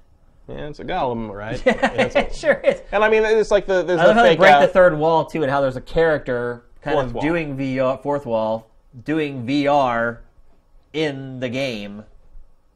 That is VR. Yeah. And they set it up as like, oh, the golem's going to break into her Right. room or whatever, but it's actually her controlling Her it controlling somewhere the golem, trying to get into her room. else. So it's Not a lot of details surfaced about it. Yeah. It looks interesting, kind of. maybe. I don't. Like it says, Yeah. Next, that modern. is certainly a premise for a game. Yeah, it sure is. It does seem pretty generic. Next, modern zombie taxi company. Now, this is what you were talking about when you're saying PS2 level graphics. This is basically what you're talking about. The game. It looks really garish. Mm-hmm. I mean, literally, it looks like my first video game. Like, Well, it's also kind of embracing the whole like, oh, like you can just do crazy. People are floating around and awkward and like, oh, well, what's like that? Zombies are like that. So let's just have physics shit thrown all of it. It's almost looked like Goat Simulator a little bit. Yeah. In terms of like just like let's just throw physics simulations at everything. yeah, I think this could end up being the epitome of really stupid things in other video games are actually kind of fun in VR games. Yeah. Like, Because it's like one thing to look at this and be like, oh, this looks ridiculous, but if you imagine like this being your world, like Right. everything you see is this, like you could, maybe there's something there. well, it's like Crazy Taxi with zombies, basically, Yeah. right? Which, Crazy Taxi was fun for a little while. I'd rather maybe just have VR Crazy Taxi. Yeah. Yeah, you're right, actually. That'd probably be more fun. Sega, where are you? There is kind of a Crazy Taxi thing in Yakuza 5, though. So Yeah. maybe they haven't forgotten. Here's the thing, though, with these games is, like, you look at that game, you're trying to sell PlayStation VR to somebody, they see that game. I don't know. That may have been one of those things that, like, you just include on, like, a compilation disc that, like, comes Like with a Nintendo PlayStation Land VR. kind of thing, yeah. I mean, that would be a good Wii Sports equivalent. Right. That plus, like, 3 or 4 other Yeah. things, like this next one, 100-foot robot golf. I do like the title, I have to admit. I feel like they're trying to be the Rocket League of golf with this. Just the whole presentation of it, the name of it, like, I don't know. I mean, this is the right kind of goofy, probably, but like, I don't know. It seems so ridiculous. Like it's I think it's funny. Like Demolish your way to par. I mean, now you're whacking someone else with. Yeah, I mean, sure. I mean, this is what Lee Trevino's fighting golf probably should have always been when you think about it. Here you are hitting off the tee on the moon, hitting the ball towards the earth. Again, this game should be compiled in with Modern Zombie Taxi Company. Modern Zombie Taxi Company, and the next one. And with the next one, Job Simulator. Mm-hmm. This is actually the epitome of what I was saying about how things that don't seem like they could be fun might be fun in VR. Like, might? Actually, no. No. That's not fun. Well, the part of the thing is like, oh, you can do all these things you wouldn't be able to do at work. Well, the fun of doing it at work would be like doing it to the people around you. Right. You know, like, that would be the fun of it, is actually doing it at work. Right. For real. Doing it in a virtual world makes Again, no I think sense. I think you're right. A whole bunch of this, some of this stuff would hopefully be just a thing that came with the headset. Because that's the other thing too. They do need to pack in, I think, for this. I think for sure. Yeah. You can't. You gotta give me something. I mean, you buy a console, you don't always get a game. I bought a console. And I got Resogun, and that was pretty good. Yeah, I guess you're right. Yeah, I guess the pack-ins are all digital now. Yeah. Yeah. I mean, I'm sure they'll. I assume there'll also be some way to like. They'll either come with codes, or like you could also just like. I'm sure there's a way they can tell you have a headset plugged in. You just plug in, go on a PSN. It's like, oh, here's some games for you. Yeah, I hope so. So, like a little mini, like the PlayStation Minis they used to have, like a bunch of VR versions of those. So here's what I think about PlayStation VR at this point. There's still no killer app for it. No. There's still no must-have. There's stuff I would absolutely play, but there's nothing I would buy the goggles for. Yeah, I play it all. Everything we just talked about, I play all of them. If I were an average consumer who has to spend $300 to $400 for that headset, are these games going to convince me to do that? No. I would say no. Here's the thing: you need like because I don't know if it's even feasible, but it's like you need something that you can't get anywhere else. And like I know you can't get VR anywhere. I mean, VR is VR, but like the thing is like you need the next installment of you need like an Ace Combat 7 that is a series that someone other than me cares about, that like you can't play in non-VR. Right. Like you need like the next Grand Theft Auto needs to be VR and not playable in 2D. Like you need something that's going to make people just like, holy shit, I have to play that. And if I need a VR system to do it, so be it. And there isn't anything like that. I think that they think it's rigs. I think that they think that Rigs is going to be the game that's going to be like the Wii Sports of PlayStation VR. Really? Have you played Rigs at all? No. So there's no like aiming in the game. Basically, wherever you look is where you shoot, and that's why they always show in the trailers that people like going like this, because it literally wherever you look is where your bullets fly, and so it's like got that Wii Sports casual angle to it, where you don't have to be really good at normal video games to be good at the game. It's really just like running around and looking at people. Like that's really all the game is. And so I think that they're looking at that as something that could be like a Trojan horse to get people into VR. Everyone's going to be able to handle it. No one's going to be getting their butt kicked like when they play Call of Duty. I still say that, like, again, I've watched the videos of Rigs. I haven't played it, and I just don't get anything interesting from watching those videos. And, like, if it's fun when you're playing it, that's one thing. But it's like, this stuff demos so badly. Like, I don't know how you get people to stick their heads in these things. Like, I mean, I'm sure you get them, but, like, again, I don't know. It's not in the sense of like, oh, people won't put goggles on. They will. You have to get this out there and able for people to try it. And like, I don't know how. Again, we've talked about like, do you have someone in Best Buy at a kiosk with a disinfectant wiping down the thing every time? But like, you gotta show people this. You have to. I mean, that's the thing. Is like, maybe Rigs would be a lot of fun, but I don't see that from the video. Yeah. Apparently, I'd have to see it in person. And if you want this thing to sell, 10 million units, that's a lot of demos to give. That's a lot of demo stations. It sure is. Yeah, I'm not really too hyped on it, man. I'm excited for it, and I want to play it. But as far as whether it's going to be a success or not, I'm really... Yeah. I mean, I love the VR before I was kind of in the middle, but like now that we're so close, and this was kind of their last chance to really sell it, I feel like the needle's starting to trend down a little bit. I mean, I really would like VR to be a thing. I'm in favor of VR. I've played VR games, and they're like this stuff's great. Like it adds something to certain genres in particular. It adds a lot to something like a flight game and stuff like that. But like we talked before about like where I said like my worry was it's going to be another Move or another iToy where like it doesn't do what Sony wanted to do right out of the gate, and so they just sort of slowly walk away from it. They bail on it. And you said that like well, they put too much money into this to do that. And like while I think that's a good point, like looking at this, I don't know if it matters. Yeah. Like do they actually have a killer app? Do they actually have a plan? Do they actually have ideas for games, like you said, like people are going to have like their ideas are going to work out the kinks. The second year is going to have a lot more real shit, and you're worried that EA is going to miss that boat by not doing anything in the outset.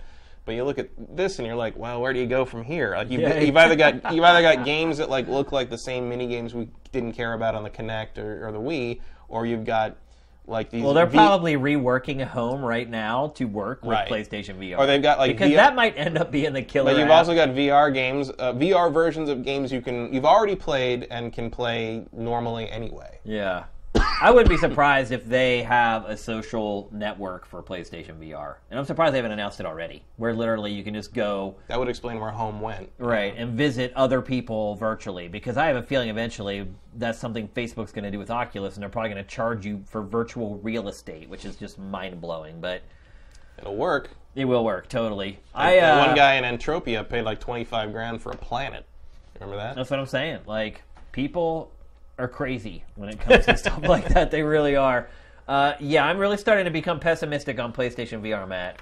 I hate to say it, but this was kind of their chance to really show it off in like their big demo tanks. Like you said, probably the biggest game that'll work for it, other than Rez, is Ace Combat. You can play that without VR, and I'm probably still waiting for the No Man's Sky announcement. Yeah, still nothing. No, I can see why they didn't. Because No Man's Sky was originally shown on VGX, Jeff's show the year before he started the VGAs, right. or the Game Awards. I'm never going to say that disaster of a show. Yeah, well, I'm never going to not accidentally say VGAs. Oh yeah, trying to say it's just TGAs. Impossible. Yeah.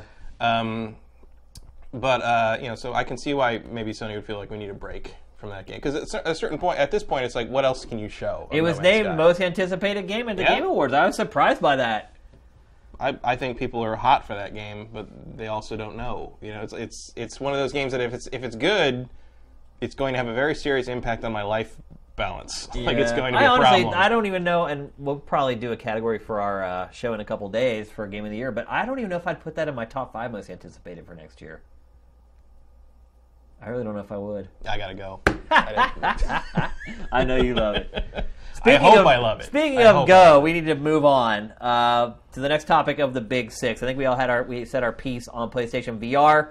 Next, we're going to talk about Paragon, which was the game that Epic had built up for literally weeks and weeks. They debuted this game with just like a character teaser, and they put out like 2 or 3 before it was finally unveiled. It turns out it's a MOBA for PC and PlayStation 4.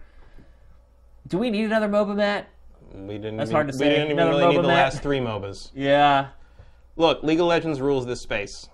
For sure. Blizzard has carved out a little bit of a niche. Dota 2 has certainly a growing audience. Dota 2 is huge. Why are you even trying?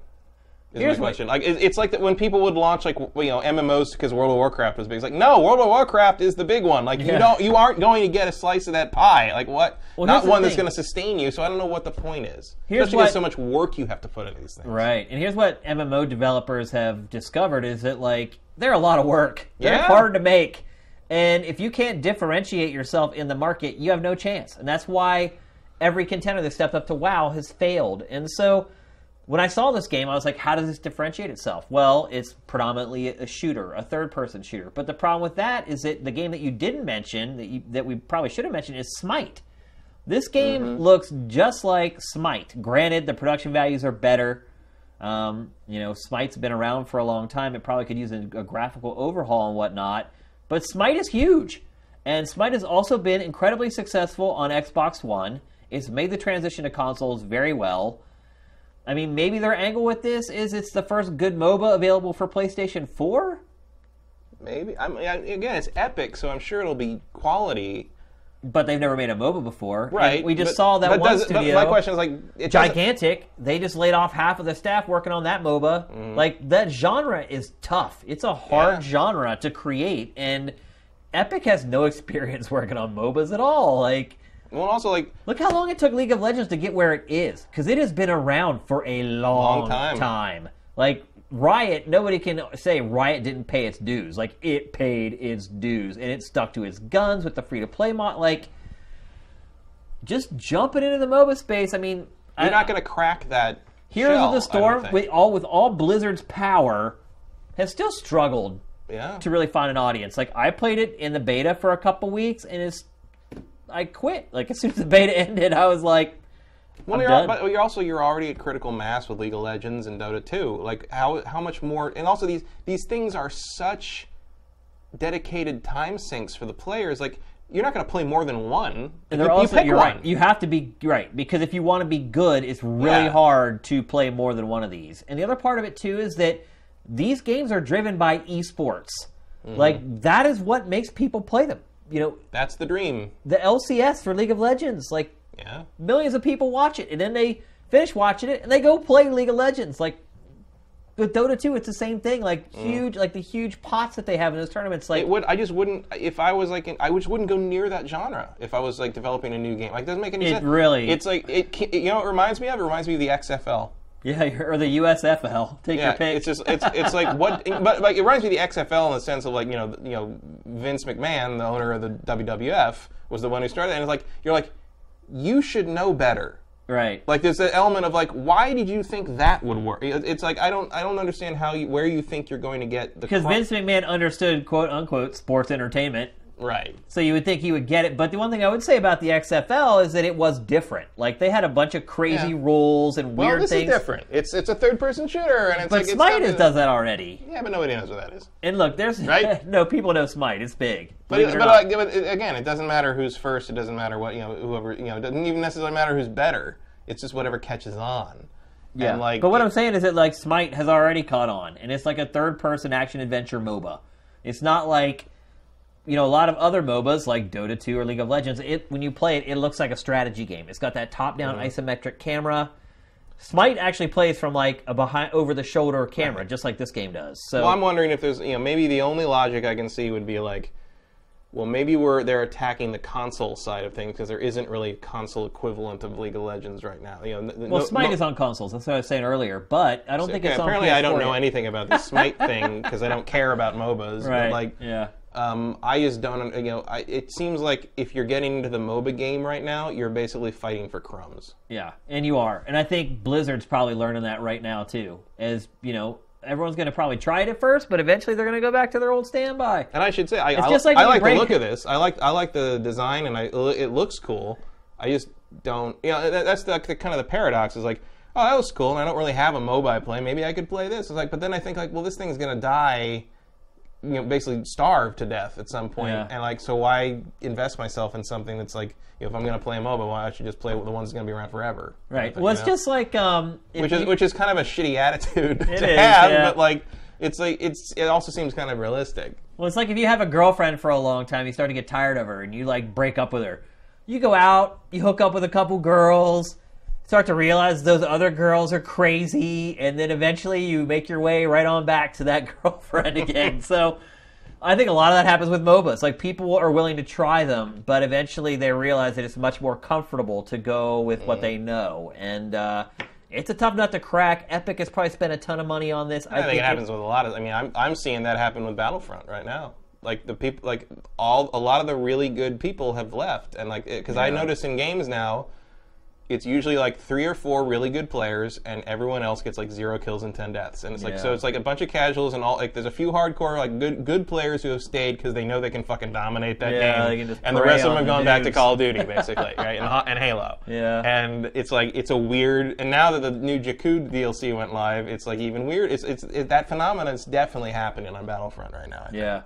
So I think personally it was a huge mistake. Epic, I'm sure, has dumped a ton of money into this. I don't know where they did their research. I'm sure they just looked at all that money Riot and Valve are making and just got stars in their eyes. It just seems like the World of Warcraft thing all over again. It really does. And everybody threw so much at all those different, and not even like, probably Paragon would be at least the equivalent of something like Lord of the Rings Online or like something that kind of found... you can draw the analogies. Carved something out. But like, but I'm thinking about stuff like like Shadowbane, right? And like, like those little like things that or the ones that got like sadly hyped up and never went anywhere. Epic is, for lack of a better term, an epic developer. Like they're made big great games in the past. They have enough cachet that people will try the game. Yeah, and it's not going to be ignored by any means. But will it hold? Probably not. It doesn't seem to be working for Blizzard. So, and if Blizzard can't do it, like. That's what I'm saying. Yeah. With all their power, they have their own con. Epic doesn't have their own con. And still, they can't convince people to leave. Yeah, right. Sure does. Yeah. All right. Every day is a Riot Con, really. Yeah. I mean, when you have 20 million people playing League of Legends every day. All right, so let's move on to the next topic. PS2 backwards compatibility on the PlayStation 4. I feel like this was a total knee-jerk reaction to the Xbox One backwards compatibility, which, by the way, is backwards compatible with last gen, not last gen. Right. Is there any reason for this, Matt? Do we need PS? Have you tried it yet? Well, no, because I won't pay $15 for a game I already fucking own. Yeah. There's so much wrong with the program. Look, I don't like that if I already own Virtual Console stuff on they want Wii, $1. that like Nintendo wants $1 to upgrade it to the Wii U version. Yeah.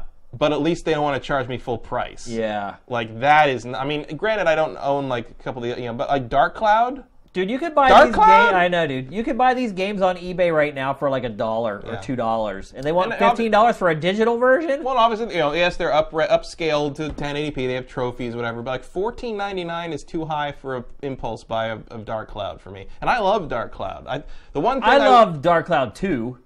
I like both of them. I thought the first one was a piece of junk. I think the first one was okay. Dark Cloud, and there are people who think that Dark Cloud 2 got overcomplicated, and I can see where they're coming from. I can agree with that, but Dark Cloud 1 was way too basic. I like Dark Cloud 2 better, but I think Dark Cloud 1 has its merits. I think both of them are kind of overrated, to be honest with you. And I don't know why there's this weird fascination with Dark Cloud 2. People love the idea of going in a dungeon, coming back out, and building a town. Talk about creepy art. That game had creepy art. But one thing I will say in their favor is that they have the Grand Theft Auto trilogy, which is $14.99 each. Yeah. And strip some songs out of the radio stations, and doesn't even run at a stable 30 frames per second. And anyway, so forget that. Sony's choices of games have been very bizarre. Well, here's the thing about the choices of games. I was going to praise their choices of games so far, not necessarily because I'm super interested in that shit and all the things they're putting up, but because those games are only on PS2. They are games that do not have PC versions. They're games that you can't play War of the they can only publish first party stuff. They can't. They have to. The third parties have to handle their business. Yeah, well, but they'll get there. But like what I'm saying is like the other, Rogue Galaxy, Dark Cloud, War of the Monsters. These are all. They don't have superior PC versions that you can just buy for like $2 on Steam. So at least they're picking things. Like War of the Monsters is a good game. I wouldn't pay $15 for it. They're all good games, but Sony has great games on the PS2. Like, look, Mark of Kree, kind of a critical darling. It's got that weird kind of combat thing where you use one stick to like target the enemies, and I like the sequel better, actually. Yeah, I'd agree with that. War of the Monsters, probably a little underrated, probably deserved to sell better than it did. Twisted Metal Black, that's pretty much a certified hit. But, like, if you're putting a service out there for the first time, like, these aren't the games that you launch it with, man. You don't launch it with these kind of B and C level games. Like, why not a Jak and Daxter game? Like, because they already have remasters of that out. I don't know, man. Like, I don't know what else is left for them to do. Is this really all they have left in their catalog from the PlayStation 2? Like, the best-selling console of, like, all time until the PlayStation 4. Well, what are the other things you would put on? I mean, you put God of War games, remaster. You put Ratchet and Clank, remaster. Jak and Daxter, got a remaster. Kingdom Hearts, remaster. Like, all the great stuff has been remastered already. And yeah, most of it's on PS3, which doesn't work on PS4, but that's a process. Like that, and a lot of those games that have been remastered, those remasters are still in print. You can't undercut those sales. Well, I think those sales are probably dried up. Probably, but it's still up there. I think, and it's still kind of like, oh, you just want to turn around and charge me again for games I already bought remasters. I think what this really shows is how anemic the first party support was for the PlayStation 2. PlayStation 2 was a third party monster. It really was. Sure. Like no they question. really. I mean, look, they've come a long way, Sony, with this first party stuff. Oh yeah. Like the PS2 era, really. The exclusives for it were not great. Sony's first-party renaissance in the PlayStation 3 was like people don't give them enough credit. I don't think they really. I think people forget what it was like on the PlayStation 2. Like, but like it's I mean, if you're not going to give me a break on stuff I already own through PSN on the PS3, like, I'm kind of not in favor of you at that point. Like, The other thing I would say, too, like, I get, like, you don't want to do the thing with the discs, because I could pick up a copy of Dark Cloud on disc for, like, 99 cents somewhere, stick it in the PS3, it's like, oh, you get, like, a super discount. But you know what? That works on Xbox One. True. Like, that was what I was getting at, is that, like, the system that they've employed for this one, like, I don't know why they chose a PS2 to do it with. Why wouldn't they do the PS3? Because they can't. Why? Because you'll never emulate the PS3 properly. Because of the cell processors. Stupid cell processor. You will never see a functional PS3 emulator, like maybe like 40 years from now. But that thing is so weird and so strangely architectured, and those cell processors are so strange. I mean, you're just never going to see it. I mean, look at the fucking Saturn. There's no functional Saturn emulator still, and that was just a 3D board bolted onto a 2D board.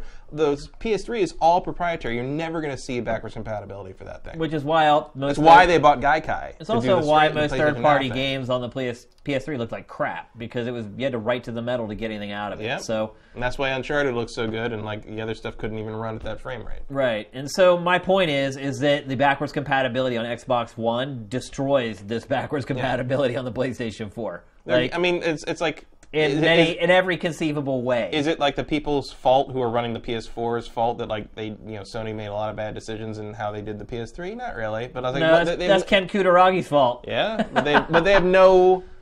Like, they're doing the best they can, but there's nothing to really work with. Yeah. You know, because all the best PS2 games are through. You know, again, they did launch with the 3 PS2 Grand Theft Auto games. Yeah. Which, that's a good deal. They cost too much.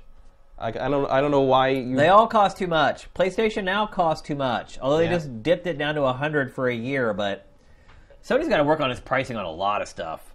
Like for as good as like the free games on PlayStation Plus are, there's all these other things where I'm like, well, I don't really impulse buy stuff from PlayStation Network very often because the prices are not really there. Nope. Unless you get like one of their flash deals or whatever, screw it. And I would I would pay $5 for Dark Cloud, no question. But like I think 15? Yeah, no way. Not when you go buy it at a yard sale for 50 Not for cents. a PlayStation 2 launch title. Exactly. Come on, I mean, trophies aren't worth that. Nope. Trophies aren't worth anything to me financially. So I just don't even care. All right, so let's move on to our PSX 2015 wrap-up. So we've already talked about kind of the PlayStation VR side of the whole show. Now we're going to talk about the normal things. Part of the show. the games you can just play. Yeah, exactly. So let's talk about the press conference itself. How did you feel, Matt, about the press conference? Kind of excluding all the VR stuff. That's good. I feel like they probably should have saved Uncharted for the end. I didn't feel like they had really anything at the end to write home about. I felt like the whole thing, so it started really strong. Yeah.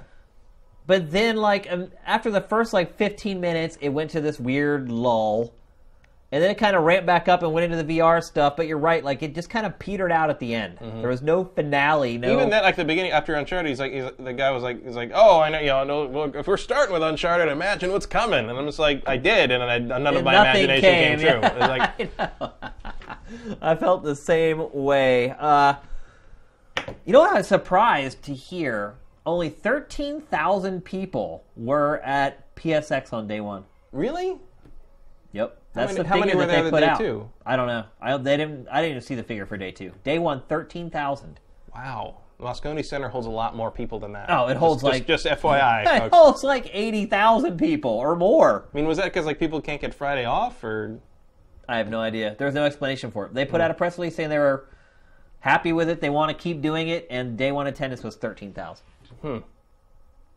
That's a lot of money to spend for 13,000 people.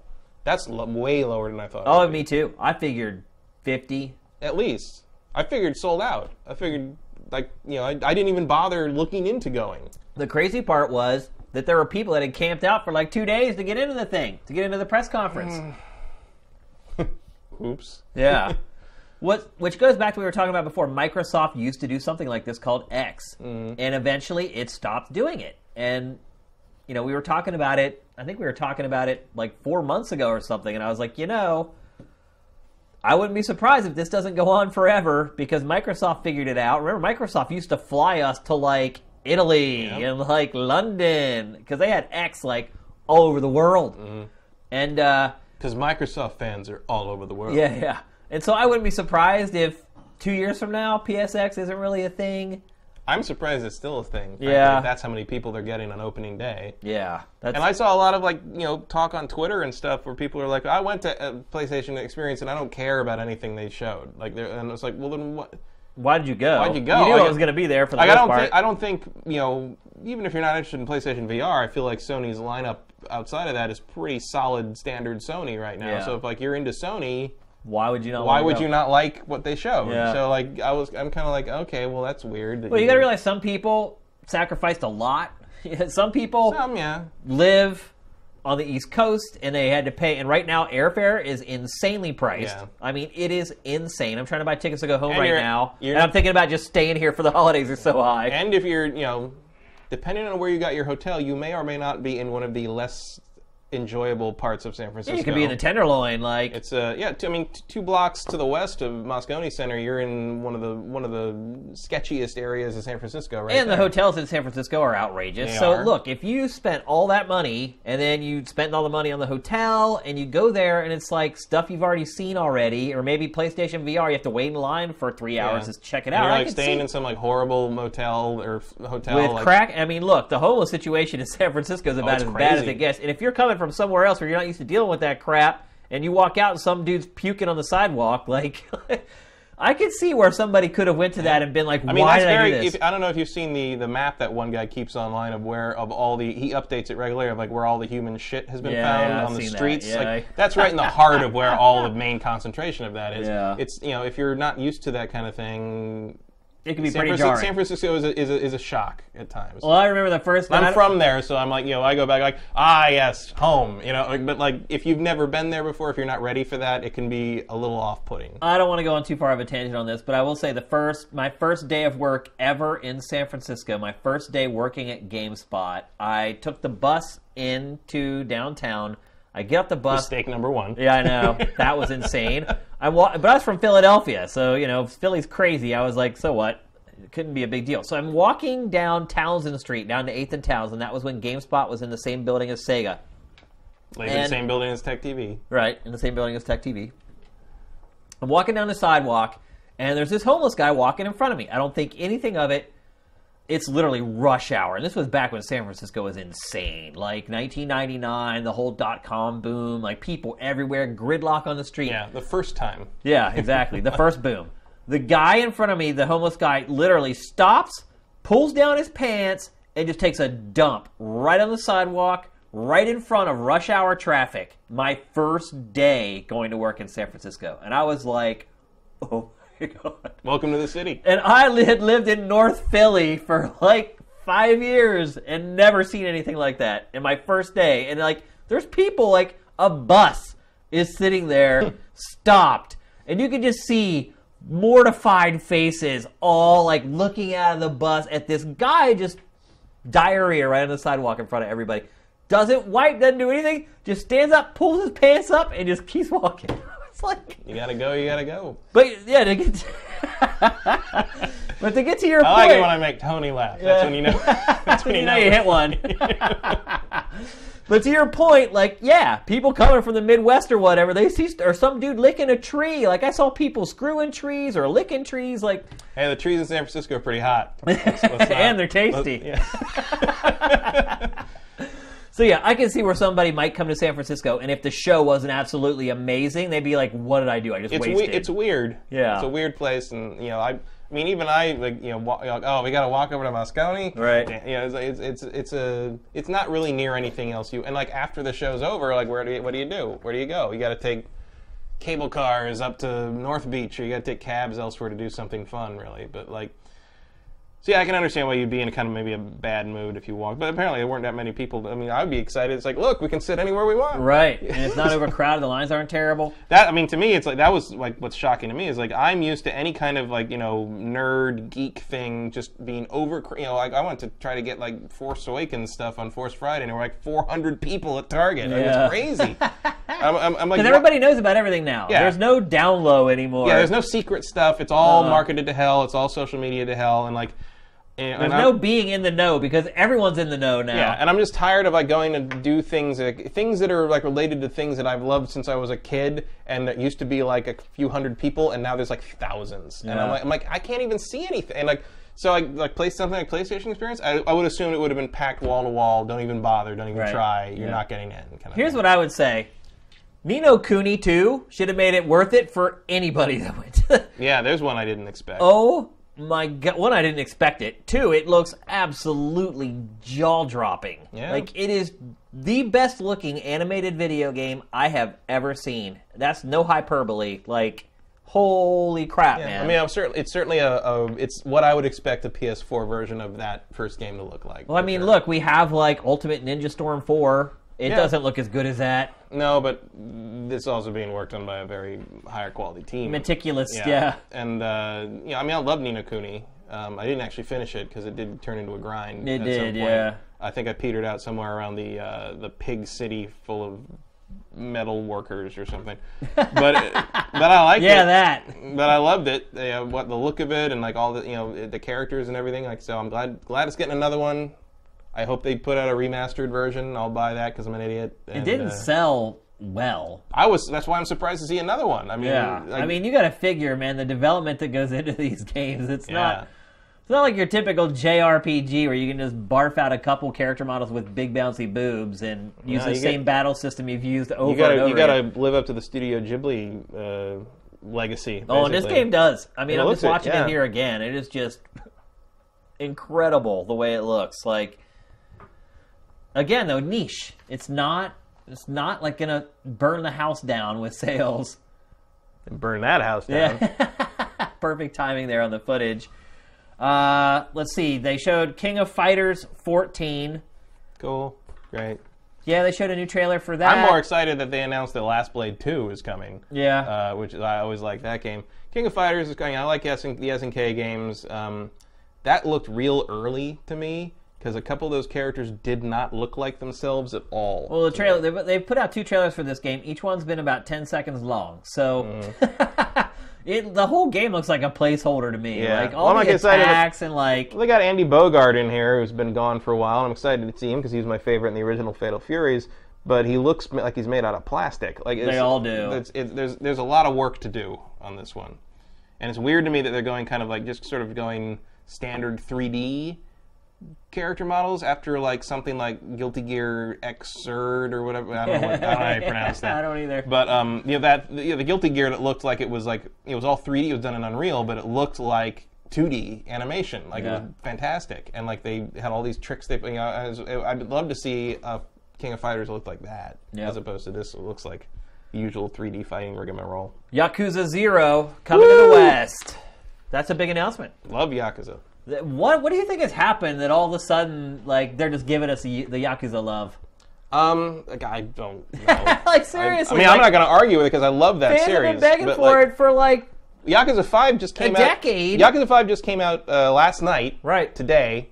And that game came out like 3 years ago in Japan. I mean, they take forever to get here. And like, if they come at all. If they come at all. And like now we've got, Zero's coming. I'm like... if you haven't played the Yakuza games, by the way, these games are great. Like they are some of the best open world like action fighting games. Well, they're the closest thing to like a modern Shenmue. I guess, yeah, they're kind of what Shenmue probably would have should have become. Yeah. Except they've got here's the thing. Like when we talk about we talked about like Xenoblade last week about how like you feel like the story is written for like 16-year-olds maximum kind of thing. Like a lot of Japanese games kind of have this like writing style that like feels like it's for teenagers or children. But like the Yakuza games prove that even though they do use a lot of like kind of wacky stuff, they don't feel like they're written for children. No, for they sure. feel like they're written. They're an adult story. They deal with some serious stuff, but they're also not afraid to have you fight a bunch of Yakuza thugs in diapers. Yeah. Or punch a tiger in the face. Yeah. Just little things like since Yakuza 3, you've been able to learn new moves by taking pictures of people with your cell phone, and there's like this. Super dramatic, it's kind of like the Japanese thing. Saints Row is probably a good way to describe there's it. definitely some Saints Row in it for sure. And then people have described it as Saints Row or GTA equivalent for, and it's much more of an RPG, and you're going to be driving taxis between buses on 2 wheels, and like, training your surrogate daughter to become an idol singer, and giving gifts to hostess bar people. I mean, it goes off in weird places. And the other thing is Yakuza 5 has an online playable Virtua Fighter 2. Right. Yeah. And I'm like, I'll give you $40 for that right there. Yeah. But I'm glad these games are coming. I don't know how they're justifying the cost over and over again. I mean, I guess it can't cost that much if you do them purely digital and just subtitle them. Yeah, but it still takes a long time to translate and do everything. No production or anything. And they lost, it was supposed to come out in mid-November. They lost a few weeks to a thing where they were having trouble fitting all the characters in, because Japanese can say a lot more in fewer characters than English can. Right. So that's why, in classic RPGs, sometimes you get characters whose Japanese names are long, full names, and in America you could only fit 4 letters in it. So, right. In Phantasy Star, the guy's name is Sieran, but his name here was Ren. Right. So it's like translation is not as easy as people think it is, but I guess somehow they make enough sales digitally to make up for it. I assume they've done the math on this one, and it's worthwhile. Because the Yakuza fan base... Just a bunch of ones and zeros, Matt. The Yakuza fan base in the West is rabid. I don't know how big it is. Yeah. They've been asking for it for a long time, and now they're finally getting it. So they should be happy. Another announcement, Destiny Sparrow Racing. Live today. You got your racing game in my first-person shooter. I kind of figured that was coming. Really? I never really... Halo never did it.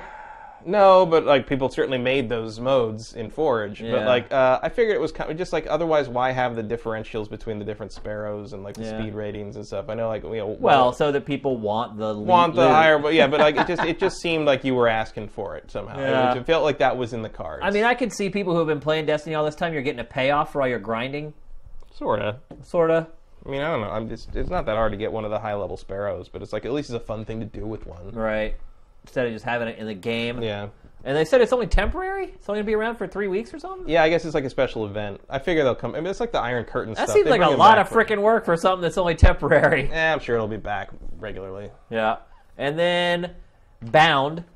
So this was Sony Santa Monica. At least it was initially teased as a Sony Santa Monica game. As it turns out, basically, Sony Santa Monica is just doing consulting on the game. It's being built by another indie team. This is a 3D platformer starring a ballet dancer, which I got to give it to him. In Xenoblade. What'd you say? I think I have that helmet in Xenoblade. Oh, really? I got to hand it to him. I mean, whoever got the green light on this, I'd like to be in that pitch meeting where they pitched a ballet dancer 3D platformer. I mean, 3D platformers aren't exactly the most popular genre right now, and you're going to use a ballet dancer as the lead character. So somebody must have put something funky in the punch at that meeting to get this greenlit, but it actually looks incredible. Would you say it looks on point? It does. I would say it does. Yes. Little dance joke. Yeah, exactly. The art style's really cool. The way they work the ballet moves into the characters' attacks and acrobatics is cool.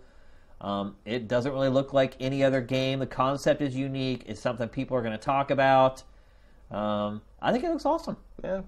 I'm pretty excited for it. I'm excited for any 3D platformer at this point, Matt, because the genre has pretty much just completely disappeared. But also, if you just showed me this, I would be like, that's probably a Sony first party. Oh, for sure. It has the whole so up their alley. Journey vibe to it. Yeah, I would agree with that as well. No rhyme, by the way. I just want to get that off my chest. I don't know where rhyme went. It's just. I just think it's just. Let me just. Gone. I think that might be the end of rhyme. I'm really starting to wonder. All right, let's move on. Hob was announced for PlayStation 4. We had seen that a few months ago. We saw that before. We still don't really know any more about it after that. I mean, they showed some gameplay of it this time, finally, and it's kind of like this isometric action platformer. Still pretty mysterious, though, and I would say, too, that they did a stage show for this game with the developer, and the developer was not the person they should have had demoing the game. He was just not very well spoken and kind of stuttered a lot. It was hard to follow. I don't know. All these games are starting to just blend together, Matt. Yeah, I get a weird Bastion vibe from some of this. Yeah, Bastion, Transistor, but yeah. I mean, it looks just like an isometric platformer, another 3D platformer. Yeah, which is weird because it was initially pushed as kind of a Zelda-y thing, and I don't think that's. I mean, while that is not inaccurate to what Zelda is, I don't think that's necessarily what people think of when they think of Zelda now. I mean, there was a block pushing puzzle there. Yeah, it's Super Zelda. It still has a kind of a Zelda vibe to it, but it seems like it's more Mario than Zelda, maybe? Somewhat. Seems Or like there's a old lot of- school, more of a DS Zelda than a console Zelda. Yep, and then probably the coolest looking game that was unveiled at PSX, Brutal, which is I don't know how you're supposed to say it. Is it ASCII? Yes, I usually say the ski, yeah. Yeah. I guess it's a So ski. it's like this. Ski is sky. I don't know. It's like an arena brawler with an ASCII art style. Is it? I thought it was like a roguelike. Define roguelike. Like you run through a dungeon and fight Roguelike to me is a game that just has like a hybrid like style that has like a bunch of different elements for different games all in one. No, roguelike is like it's like Rogue. It's like you go through a procedurally generated or randomized dungeon, and you have what you have on your back, and if you die, you have to start over. Yeah. Like FTL is a roguelike. Yeah. But like that's what I thought this was like basically a remake of that kind of game.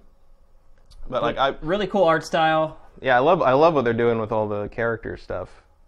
The name is always going to make me think of Brutal Paws of Fury. Well, they also have like the @ symbol for the A in Brutal, which is Because that's what I mean. It's like it's a throwback. kind of like Driver 3, where they have like the 3 for the E. It's like the throwback to when it's like a dwarf fortress kind of thing. Right.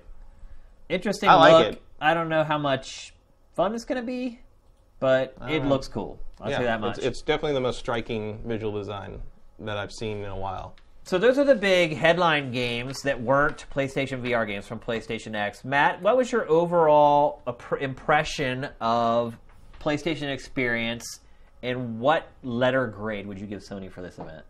I thought it was pretty good. I mean, obviously, what's left, at the end of this year, they can't blow all their big secrets. No Last Guardian. No Last Guardian. I didn't expect Last Guardian. I don't know. I don't know when we're gonna see Last Guardian again. I guess I'd probably give like a B minus.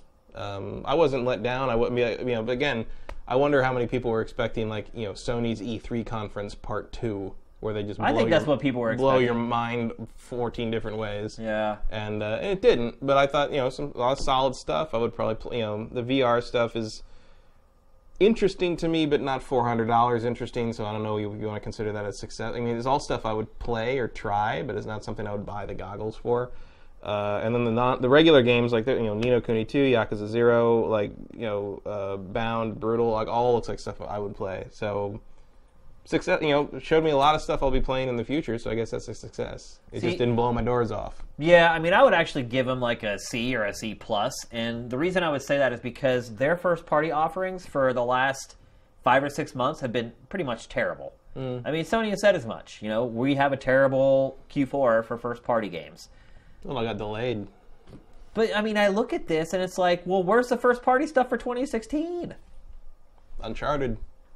That comes out in like a few months. Like, a lot of people were expecting like a new God of War or whatever is new from Sony Bend. Anything. It wasn't really anything like that. Dude, where's the first party PlayStation 4 games? Where are they? Like, I think I understand that PlayStation VR is a big bet for them, and they have to get people excited for it. Well, for one, they didn't really get people excited for it. They're one of their Might big have been demos. a little early. Maybe. I mean, traditionally that's GDC, right? That's where you would see PlayStation VR, and maybe they are going to do it again. I think GDC will be all VR all the time. It could be. Because you'll also have Oculus. And so if you're going to do that, then you need to show your first party stuff at this event. And I feel like that's their big look. No matter what, PlayStation VR is going to be a very small percentage of their installed base. That's just the way it is. Even if it's a big success, it's going to be. Think about it. Even if they sell 5 million units in the first 6 months it's on the market, by that time that's going to be like a 1/6 or 1/7 of the PlayStation 4's install base, maybe even less.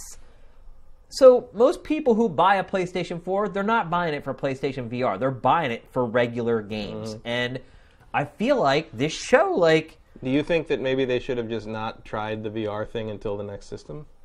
Well, I mean, a big argument is that the system isn't powerful enough to handle VR. I mean, looking at some of these games that we just saw, they look like that. It's kind of hard to argue against it. So, I just feel like the focus was in the wrong place for this show. I feel like they showed a ton of indie stuff, which it's like indie stuff. you don't need a big show like this to show indie stuff because the audience that is into it is going to find the information anyway. You have a big event like PlayStation Experience, you're getting the casuals coming to it because it's massive and it's got the marketing behind it. That you have that chance. It's like your second E3 chance to really reach those people who maybe only check out games like a few times a year to kind of get their barometer set. Like, you don't need to show indie games at this, and that's what the most of their show was. Like, you look even at all their VR stuff, it's almost all indie small games. Mm-hmm. The non-VR stuff, almost all indie stuff. Like, I think it was a big missed opportunity. I think their focus should have been on their first-party offerings coming up. Maybe introduce at least one or two brand new first-party Sony I think it was definitely events. time to introduce a new thing. Because, like, once Uncharted's out, what's the next big Sony first-party I mean, obviously it's not hurting them. They had, like, their best Black Friday ever or whatever. Yeah. So I just feel like it's a missed opportunity. I feel like they could have showed more first-party Sony stuff. I'm just worried that they're going to focus so hard on VR, and VR is not going to do what they want it to do out of the gate sales-wise, and they're going to back off it like they always do. Yeah. I can see that happening, and I'm just worried about it because I think the signs are there. Yeah, I mean, look, even if you look at Microsoft with Kinect, like the parallels between this press conference and the Kinect press conference where it all went awry, it's too uncanny. So I don't know. I hope they see the possibilities and stick with it, but I'm not optimistic right now. All right, so let's move on to talk about the last topic of the Big Six, and I'm sure everyone who's watching this show has been staring at that Final Fantasy VII graphic the whole time, saying, okay, when are you going to talk about Final Fantasy VII? And we're going to do it right now. Episodic, Matt. Yes. An episodic game. I'm pretty sure the meltdowns over that news provided me more entertainment than the game the actual game itself. So they say each episode is going to be the size of a normal game. What's a normal game? Define normal game. Are they defining it normal game as in normal action-adventure game? Because that's what this game looks like. Or are they defining it normal game as normal JRPG, which is what the game, a lot of people assume, is supposed to be? Yeah. I have no idea. One thing I do notice, like right there, like those are Lara Croft's animations, I think. They look exact. The one where he goes through the crack in the wall. Crack and like ducks under the thing. Those look like Lara Croft to me. So I think there's a lot of recycling and a lot of getting it done as fast or as well as they can. They said that the episodic nature is because they can't afford to make the whole Final Fantasy VII remake all at once. What do you mean you can't afford it? It's Square Enix. Square Enix is a bunch of cheap bastards. They can afford it, though. Yeah, but they're just afraid. I mean, what, the first Tomb Raider sold how many millions, and they said it wasn't good enough? Good enough, yeah. Like, they have expectations that are, ridiculous. But this game is going to sell, man. This game could be a cold turd on a plate, and people would pay $60 for it. But now you're hitting the point where, like, the fans of this game expect a certain thing, and if they don't get that certain thing, well, they're not getting that thing. You can see it already. Not. I mean, that was what was made blatantly obvious by this trailer: is that it's like an action game. It's like Metal Gear Rising: Revengeance more than like Final Fantasy. Well, I mean, I don't know about that, but the combat looks to me exactly like Crisis Core. Yeah, or Dissidia Final Fantasy. Or Kingdom Hearts kind of thing. Because it's an action. It's more of a Kingdom Heartsy sort of thing. Yeah.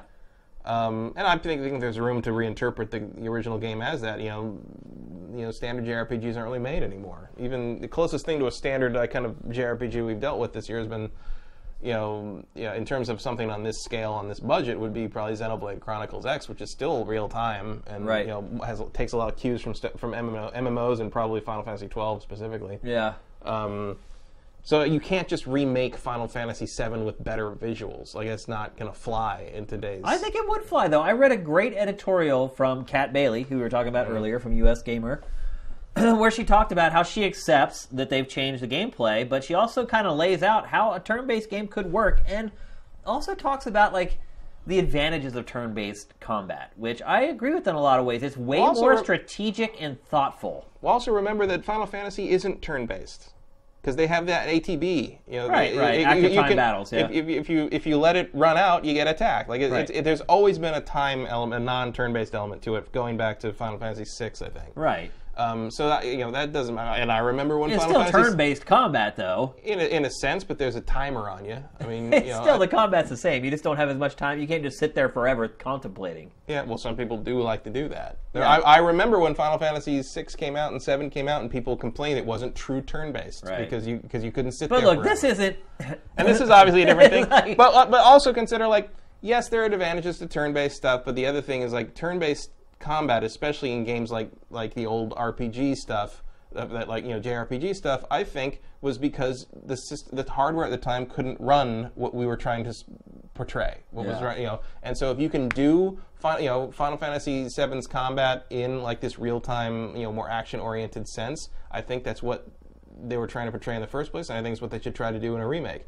And you can see them moving in that direction in Final Fantasy 13 as well. I mean, it's there. It's what they're after. You mean 15? 13.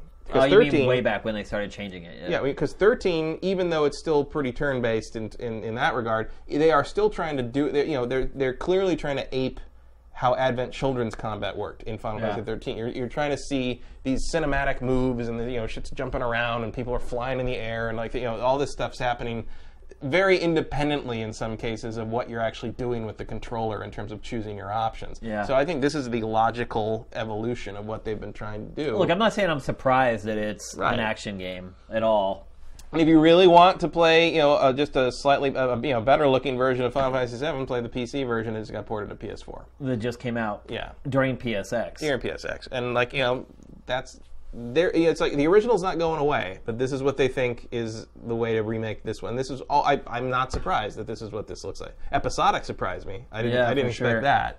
Being built on Unreal Engine 4, not a proprietary engine, which I guess is there's positives and negatives to that. I guess hasn't Square completely shifted over to Unreal 4 at this point? Except for Final Fantasy 15, I believe. Yeah, I think it's too late for that. Yeah, but that's because you remember.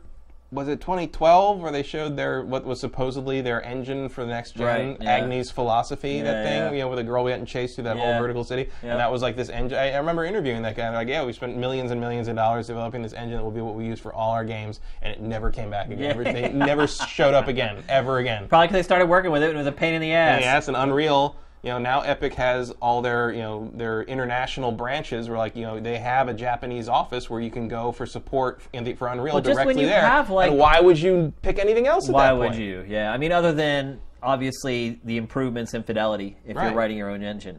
But otherwise, it's like with all the going that far down. Yeah. With all the libraries that everybody's already worked on, all the documentation you have for Unreal. And what I was saying is, the positive of it is that they'll be able to get the game done a lot more quickly. Mm-hmm. The negative of it is it probably won't look as good as it could, but looking at that trailer, I'm fine with it. It looks great. Fine. Yeah, I have no problem with it at all. Visual design, I mean, it looks exactly like those characters are supposed to look. It will be interesting, though, to see how the fans react to this. And to see if, it still carries the same plot. And I think it will. I mean, the other thing is, I'm very interested to see what the story of Final Fantasy VII plays out as with a decent translation and animation I can decipher. Yeah, you're right. Because, look, I know, a lot of the Final Fantasy, diehards that are freaking out about this or really want to, they were 12 or so when that game came out. Yeah. I was 22. My favorite Final Fantasy of all time is 6. I think Final Fantasy 7 I think most people would probably say that. Is a tremendous step down from 6. I think it was aggressively average, and I was not impressed by it at the time at all. I thought you didn't like those FMV summons? No, well, I thought they're fine. That's what sold that game, though. The FMV summons. They weren't FMV. What do you mean? The summons were real-time stuff. The FMV was the cutscenes. Right, that's what I'm talking about. Yeah, there's real elaborate, crazy, CG sequences. Well, yeah, but those weren't the summons. The summons were when you'd summon, all the Undyne. And you have to wait through the 40-minute cutscene of Knights of the Round. I just remember the commercial for that game, never had any of the gameplay No gameplay whatsoever. It was Cloud on the bike and Cloud staring at the city and it was that changed, actually, there was some... That changed the law, basically. the law on what you could show in game commercials. Well, that's why you now see, in-game footage. In-game footage, not actual in-game footage. It's funny. Yeah, but it's that game was always pretty average as far as but it was a lot of people's first RPG, so they JRPG, so they didn't know. I don't want to say didn't know any better, but it's that defined the genre for them. Well, they didn't have anything better to compare it to. Yeah, and then Final Fantasy 8 and 9 were their own beasts, and You know, and then the series never really found its feet again after 7. Like, 7 gathered its audience, and then everybody sort of got, split up on it. But it's like Final Fantasy 7 sort of the one everyone can at least agree on. It's like, it was important. No, for sure. And like if you're going to remake any of them, you remake that one. And I'm very curious, because part of my problem... I think I'm more excited, actually, to play this remake than... I would certainly than 15. Certainly more... Yeah, I don't know about that. Well, because I'm curious about, I didn't like the story all that much when I played it originally, but a large part of that was because the translation was terrible, and, a lot of the character animation is just indecipherable in that game. Because, they were trying to invent there was a lot of character animation, kind of conventions in those old 2D RPGs, 16-bit RPGs, where you knew if a character did a certain thing, jumped up and down, they were frustrated. Right. They were trying, you had a whole new language you had to kind of invent with these really crude 3D caricatures of these characters with no hands and no mouth. They're terrible. Even at the time, that game was pretty subpar. Yeah. And no, it doesn't count that they use pre-rendered background. It's like, no, it looked great. I'm like, yeah, the backgrounds are fucking paintings. Of course they look good. Yeah, and then you see the characters on top of them. Characters are just you're like, what the? I have no idea what's happening in half those scenes. I'm wondering, now that you've got decent translation, you've got decent voice acting, you've got animation that I can understand what I'm looking at because everyone actually has fingers. Is that going to change how I feel about the story? Because I thought the story was fairly mediocre, and now if it's presented better, will that be a more involving thing for me? And I wonder. I'm very curious about it. I'm very curious about what you do with a lot of the voice acting choices. I'm curious, and I'm sure the fans are too. It's like, do you include Vincent and Yuffie? I think you have to because they're fan favorites, but they were optional characters in the original. Do you expand their roles? Do you make their stories big thing? Now you've got an episodic thing, you can kind of bloat it out a little bit more. Do they get much bigger chunks of side story for themselves? I would go for that. I'd be interested to see more of that. But I just don't know what they're going to do. At the end of the day, I'm more excited to play this remake than I would be to play a turn-based remake. Yeah. Also, the industry has moved on. I know it's people are upset that I think Uematsu is not involved, the composer. Yeah. But I will say the MIDI on the original PS1 version was horrendous and really screechy, even for the time. And I'm in favor of this remake just to get. I know there have been orchestral recording, CDs and stuff, but just to get proper, because the compositions. The actual songs are great. The performance on the MIDI was not. Yeah. And so I'm happy to see this kind of these songs sort of get a performance that they deserve. Does them justice. Yeah. It's good to see the music get the treatment it should. All right, so that's going to wrap up the Big Six. It's time to get to our trailer of the week. If you guys have questions for us, you should start sending those in right now. That way, with the delay on the live stream, by the time the trailer wraps up, we should be ready to answer some of your questions. The trailer of the week, this week, I probably would have chosen Ni no Kuni 2, but we wanted to talk about that. So we are going to run a trailer that's also from PSX. This is for Neo. So Neo is, I don't even know if I'm pronouncing it correctly, I believe. Is the one. Exactly. I think Neo. It's Team Ninja's next game. I still don't understand why Team Ninja hasn't made another Ninja Gaiden game, although this game appears to be like a cross between Ninja Gaiden and Dark Souls, so maybe they didn't want to slap the Ninja Gaiden label, although I would kind of argue Ninja Gaiden was actually Dark Souls before Dark Souls existed. Yeah, it had some elements. I wonder if they just thought that Ninja Gaiden 3 soured it could people be, on it. And I could understand that completely, because it's just gone down with one entry after another, pretty much. So this is the trailer for Neo, and this is basically announcing that the game is coming to the West. You never know with Koei Tecmo if that's the case, but it is the case for this one. Let's check it out.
All right, so you guys have been flooding in the questions. Let's see, I got the first one here.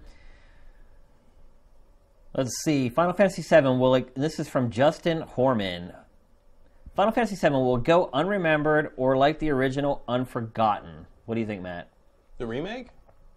Remembered, no question. Really? Even if it's because people hate it. I mean, look, there is no neutral on Final Fantasy VII. Right, but think about the original Final Fantasy VII. I mean, here we sit, all these years later, talking about it. They remade it. Do you really think that this new one will have the same type of cachet? Oh, well, it's all part of the whole phenomenon. Like, I don't think you can separate the remake from the original in terms of what the conversation. Well, I think it depends on what they do with the story, right? Right. Well, it's like you're either going to end up with it's either going to be the Star Wars prequels or it's going to be the Matrix sequel. It's like if it's bad, it's just going to be the endless example of like how you screw up a classic game. If it's good, it's going to be it's either going to be the prequels or the special editions. For Star Wars, it's going to be either the thing that everybody says shouldn't have happened and they shouldn't have even done it, like the prequels, or it's going to be the special editions and people either like the new one or they like the old one or they want the old one back and they think the new one should be this or the old one should have these parts of the new one and the new one. You're going to split the fan base on what it should be. I think the only way this remake is remembered as much and talked about as much as the original Final Fantasy VII is if it's terrible.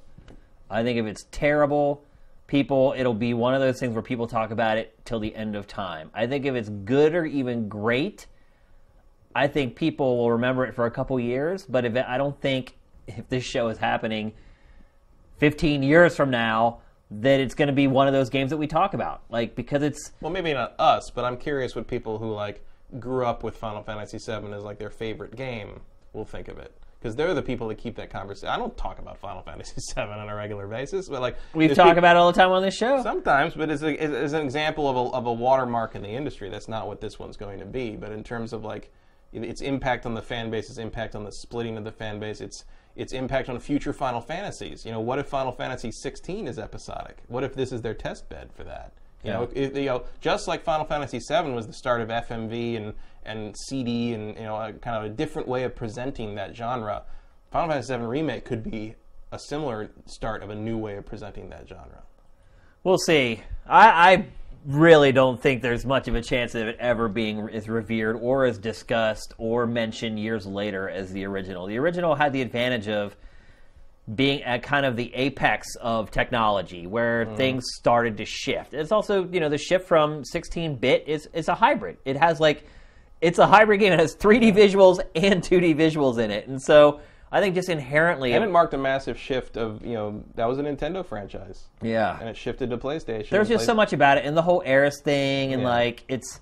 Yeah, I don't see this game, no matter what. I think it gets incorporated into the overarching conversation that relates to Final Fantasy VII in a way that stuff like Crisis Core and Dirge of Cerberus have not been. Yeah. Because they're not just adding now, they're touching that original. They're doing this remake. They're touching it, and that will always make people go or make people go finally, one or the other.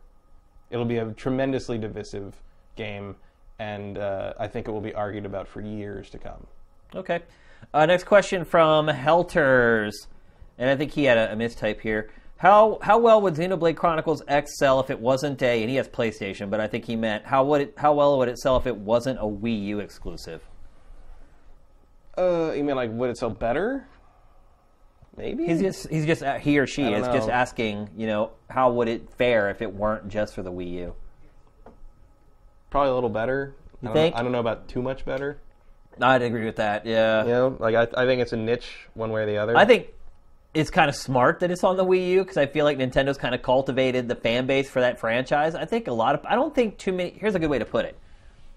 I don't think too many people who just own an Xbox One or a PlayStation 4 are all that jealous of Xenoblade Chronicles X.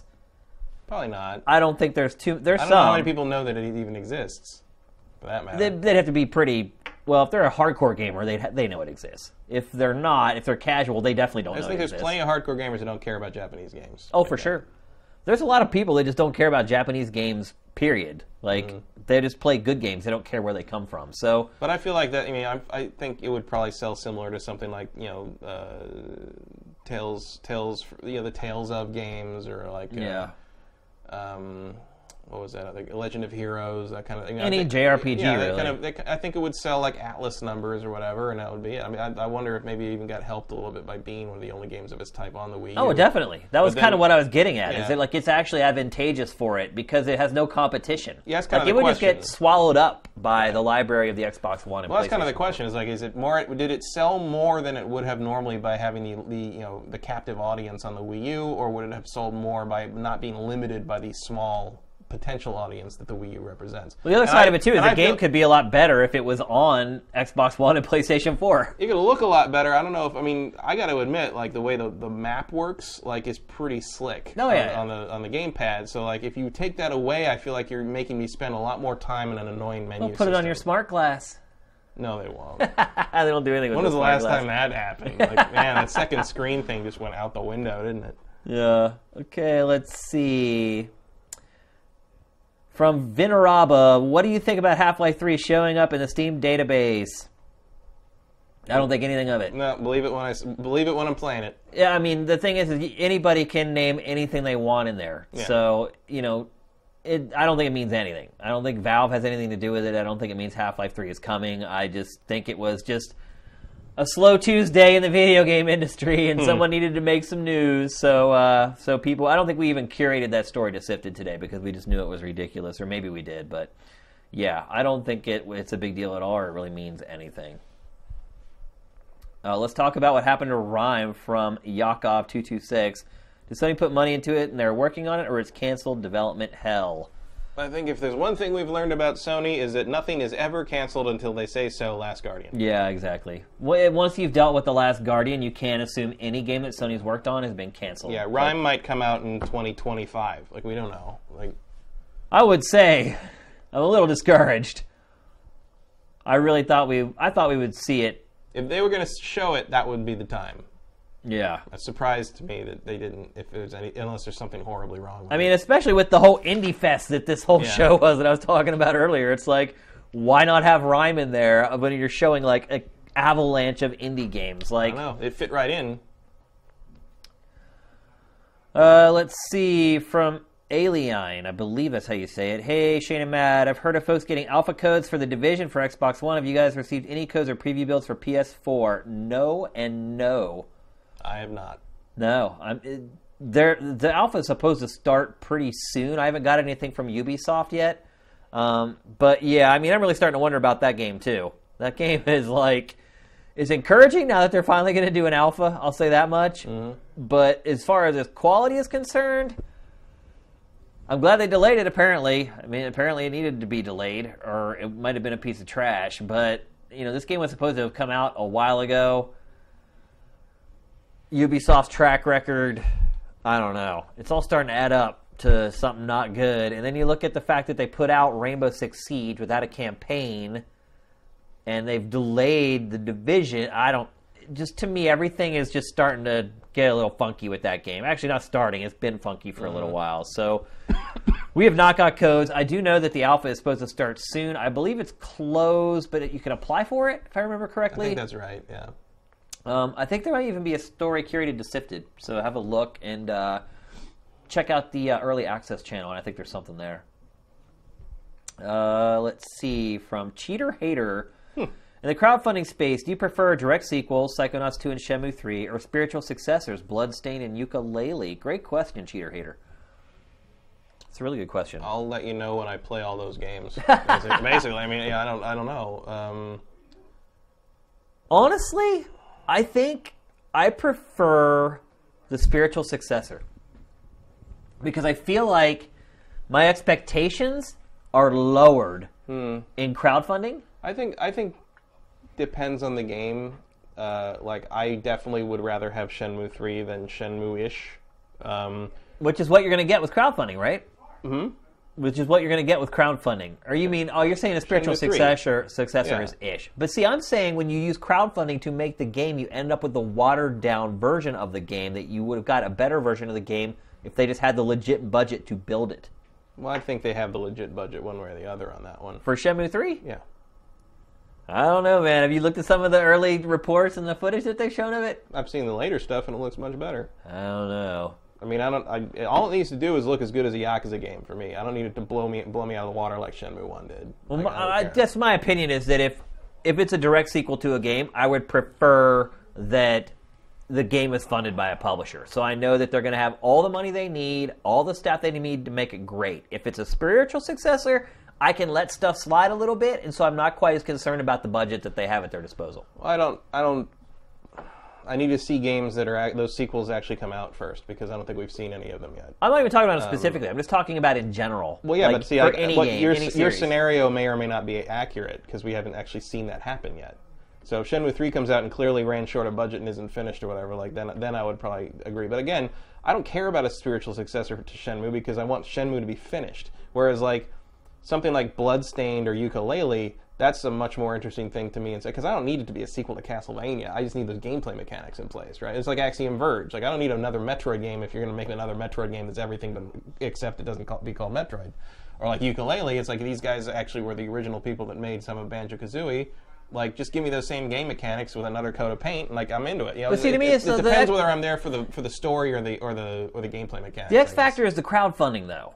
You're just talking. You're kind of ignoring the whole fact of like where the money's coming from and how much money there is. Like, you wouldn't. Let me ask you this: you wouldn't have preferred if Shenmue 3 was funded by Sega and it wasn't crowdfunded? I don't care. Really? I don't think there's a difference. You wouldn't have more faith if this game were, or let's say Sony. If Sony was floating a bill and you knew that there was a huge budget there, you wouldn't prefer that over it being crowdfunded? I don't care. Really? I think you're overestimating the quality difference and the money problems there. I think the more interesting question is, are the people who made these games 15 years ago still capable of making a follow-up that doesn't suck regardless of whether their budget is there or not? I'm more worried about the talent that's in place than the budget that's in place. I disagree with that.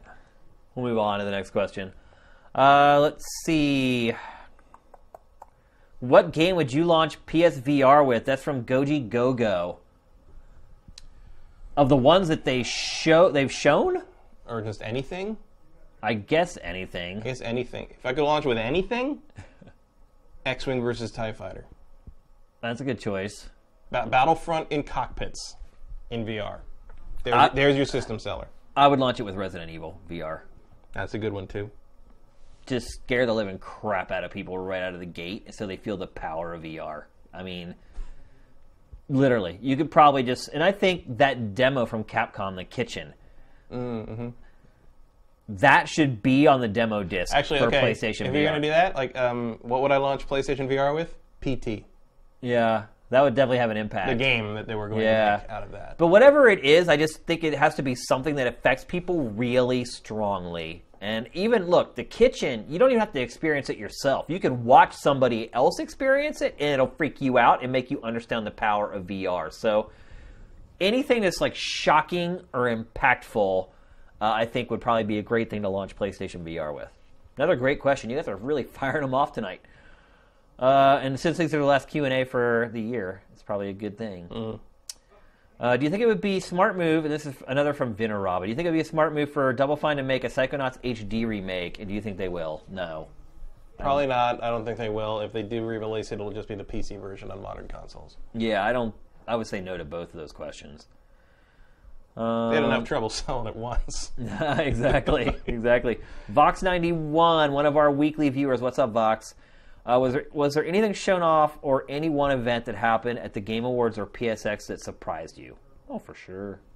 Oh, yeah. Well, yeah, I mean... Oh, boy, howdy. Psychonauts, definitely. Psychonauts was a surprise. I didn't expect I never Psychonauts dreamed they'd make another Psychonauts or even try, because literally the first game tanked so bad. Like, it tanked hard.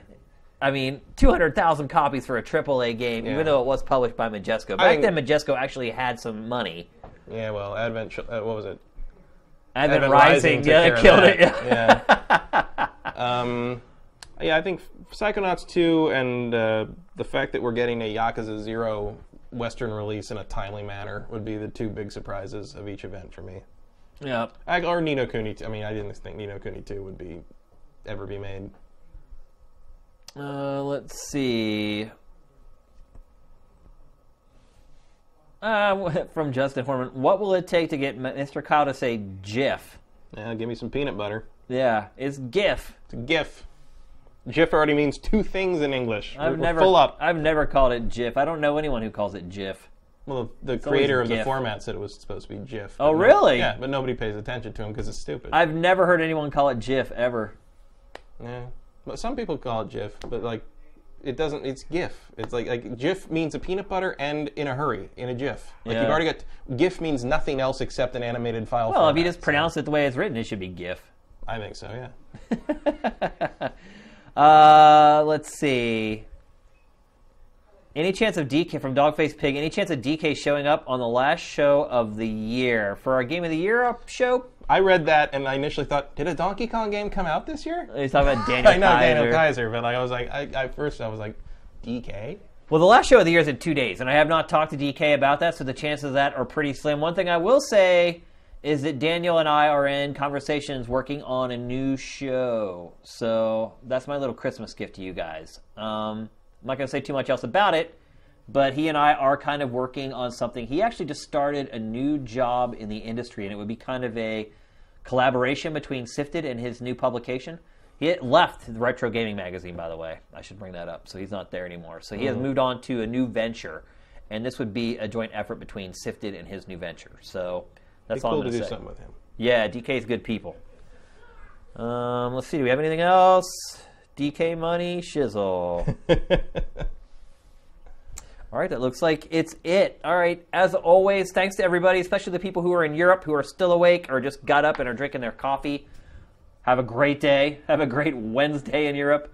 Thanks for tuning in, even if you are just in North America. We appreciate it. I know the show runs pretty long, and so for you troopers to sit there and watch us for all this time, we really appreciate it. Again, don't forget about the MP3 option on all of the videos on Sifted going forward. It'll save us money if you use the MP3, that's for sure. That's true, yeah. Yeah, I mean, if bandwidth. Yeah, if you generally turn on GameFace and just listen to it, use the MP3. It'll save us cash. And for a small business like us, it'll save you bandwidth. Yeah, exactly. Yeah, it'll save you money too. In the lands, the European lands of bandwidth caps. And somewhere it'll save like wildlife or something because we're not using like all the fossil fuels or. We'll go with that. Save the satellites. Yeah, exactly. So don't forget, in 2 days' time on Thursday, if you're watching this tomorrow on Sifted, it'll be the next day. So Thursday we'll be live streaming our Game of the Year episode of GameFace, and then that'll be it for GameFace for the end of 2015. So on behalf of Matt, myself, Tony, our TriCaster operator, it's been an awesome year. GameFace is up and out.